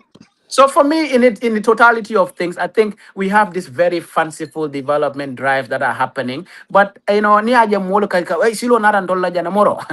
Eko nibuka pangero sanno boy jeki ta ngai yakunto ndingo je hana half over ita ka celebrate. That is what poverty does to people. That is basically deprivation does to people. Moro ning Gambia lo ita yung koso men dunda na buko je boy ndanga ukoso hapo je de moro. Hey ni wodi ndanga amela na dunia danda wolto. Because that is what I know. That is what I have seen. So Yeah. manja ko polo foko iko ni man fengo arondi ni man doko jaro so you can basically hold on to to babu nyakalo. Okay, Omar Yeah, Dukare. no tuba nyakalo in Listen. it sense ni o mutabe bo endal. But of course ni man doko bamban no so do moneta tuba nyakalo mutana. Bare min nyanda doko bamban de wadila no ka tuba nyakalo la dila do ita you will celebrate that because ite wala je. There is no way, like, ntola jani sama abu sada abu kan 5 minutes do a beta. Recently, Yes. Jirin do mandina kalomo na jay do la bela revamp and then destroyed everything and of course rebuild it. That is providing services to the people that is genuine. But in short, saying it is that the height with people houses is a little bit elevated. You be kaduna mola kordal kono. Sa kadun la bungola kona bela bungola boela. Dole bi jaga akatara loading, it's just stagnant water in their households for like probably next 3, 4, 5 months. Wala better la wala kono. Again, people who build houses, how do we actually factor in climate and other things, and of course, precipitation and other things into what we are constructing? So until we factor in climate change into our infrastructural development projects, we will continue to face these challenges because we do not factor in nature in our development drives, or we deliberately or negligently refuse to factor in all the things that we need to factor in. So, in conclusion, I think it's just a total governance failure, and Gambia needs a complete change, and that change is not, with this government. I don't think they're ready to do anything meaningful. That's my belief. Yeah, we have to leave it here. Omar Brufut smart. Let me call him that way. He only, as I always say, he's the only smart guy from Brufut. But the other Omar Saibo, I'll be Allah Baraka Ah, Babaka, man. It's been what? mereka mengkol minister ala ada malam masa kunda. Boy nga fo Anto. no man na jang ka minister ma nga fo en an yalong dadi ba ye birika ma silol fana mala nga jang ko ba fo e man son dankula ye dabe comme ma No, jang no, ko ba no, to no, no. ko Ajibe the Brikama ni wara nang all Yundum now. Let's say all Yundum all the way to Brikama. Do you see drainage on that road? Where do you expect water to go? man Those roads sakunda are built by central government. Ni yes bora ofanando, ni tara atondi kava je nyadi le, osilo min tara ni SSP la kata, dar her Kenya. ha Drainage la joto. The fourth one. The fourth one. Who's the advantages Asa bridge? kundale all be bill. Imagine the fish Allah market nyaja old la The kata bridge sungkan that. ni wanyama. It's because you see they say they are fixing the drainage. They are not fixing it because Okay. probably they don't understand the engineering requirements. Because water need to drain somewhere. You got lorry wakonole. You got lorry what drainage wakonole. Because drainage on water had to move and drain somewhere. It had nowhere to drain. It was connected to nowhere. They only put those holes there and then they are so all that you got je faka for drainage on yinka faka aka float na. Because and then the tala damming, jela mon connect. So then all we are fixing the control fund. No matter what kind of people we have, voted in our elections for the most part. But again, it is what it is. We hope someday things change. But I told so you, I'm going to for the janne. Then guy what a bail. And become mangala ban and dirman bondi water. no, go to comment section. He is definitely the only smart person from Brikama. Oh Go to no, they comment can't section. say that. They can't say So that. anyway, They Omar can't Saibo, say man, that. Abaraka, thank you so much for being here, brother. We really appreciate you, man, Omar. Imo Kende, keep up the good Keken work. do lebe kuken da balla. So ya muda dam anyway. He's my dude. Yeah, Nando kirin da ngamu ngolong. Bara butong he's abe great. kuken da balla. I'm very proud of this young man, bro. Yeah, Like Thanks, man, man. Thanks, man. yeah. You Just know, keep so it we, there, we man. started we But started a little bit of this in the dormitories. We have been protesting. for the longest time, for the longest time. So ninga mo je bibe kumo don ka varon mara aron mando la strogulo kalamda. Nga mi mera strogulo kalamda. What a big kalamda la fuka ba. You Absolutely, don't know how I build absolutely. my teeth in my mouth. You want to break them? No. Ano yeah, tolo mo ka mo nenja mo ka mo kaja pijam. Nga mi mira ngola fo. And we are not Yeah, saying what we think is the right thing. If you have a contrary opinion, this platform is open to anybody and everybody. yeah, We organize debates here. We have, yes, we have absolutely. divergence in views, but we yeah. got to do them respectfully and responsibly. And then remind me, Ibrahim. I think I want to debate with Bavgar Bahum. Please bring that dude here for me, please.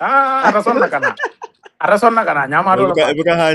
They cannot do what you do and But what again, Babu does. Babukar is very democratic. He would write rubbish about me and still call me on the phone and to talk rubbish. This is my great guy. I love the young man. One thing is his belief to support Barrow. And of course, I give him that right. That is basically at a lata wall, lata jikita wall, ko wala begambe samban wala oman ke kasidin there. Right. But ndafana ngame mirambo fola andunka funu nyoela horomo nimbunya kono. That is basically democracy. That is Absolutely, basically absolutely. human decency and a livelihood. But not because for me to say, okay, ndanga nyine mirahani ita monyine nga dole je biso munda ko mbota jine bisaw la boy. Nana mala, iko all of Nana ma wato, iko Nana ma ke Gambia no. you know. So But But hey, anyway, Ibrahim, it's we thanks, will people man. do. Thanks and for their having me, man. biases. That's very Yeah, normal, man.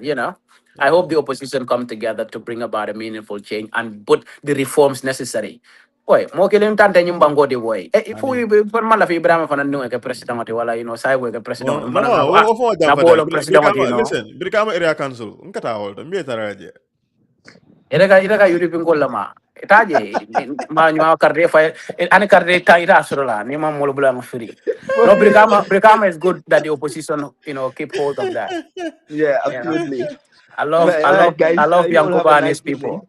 Saibu Fiber, I know how to win elections, man. Tell him, man. I know absolutely. He knows about You that. know, He you knows know, you know. about These that. are, Saibo. I hope you never been alliance. That's not you. That is this guy. It's a mantra. Yeah, I mean, alliance boys solo. But we need to bring those conversations here someday. You need to bring some of Yes, your we this will. alliance boys, and we can We have will. those We will. conversations. We will. Boy, Allah Baraka, boy. We gotta But go, anyway, man. thank you, man. All Have right, a Good thank luck. wonderful you, evening, sir. guys. Thanks.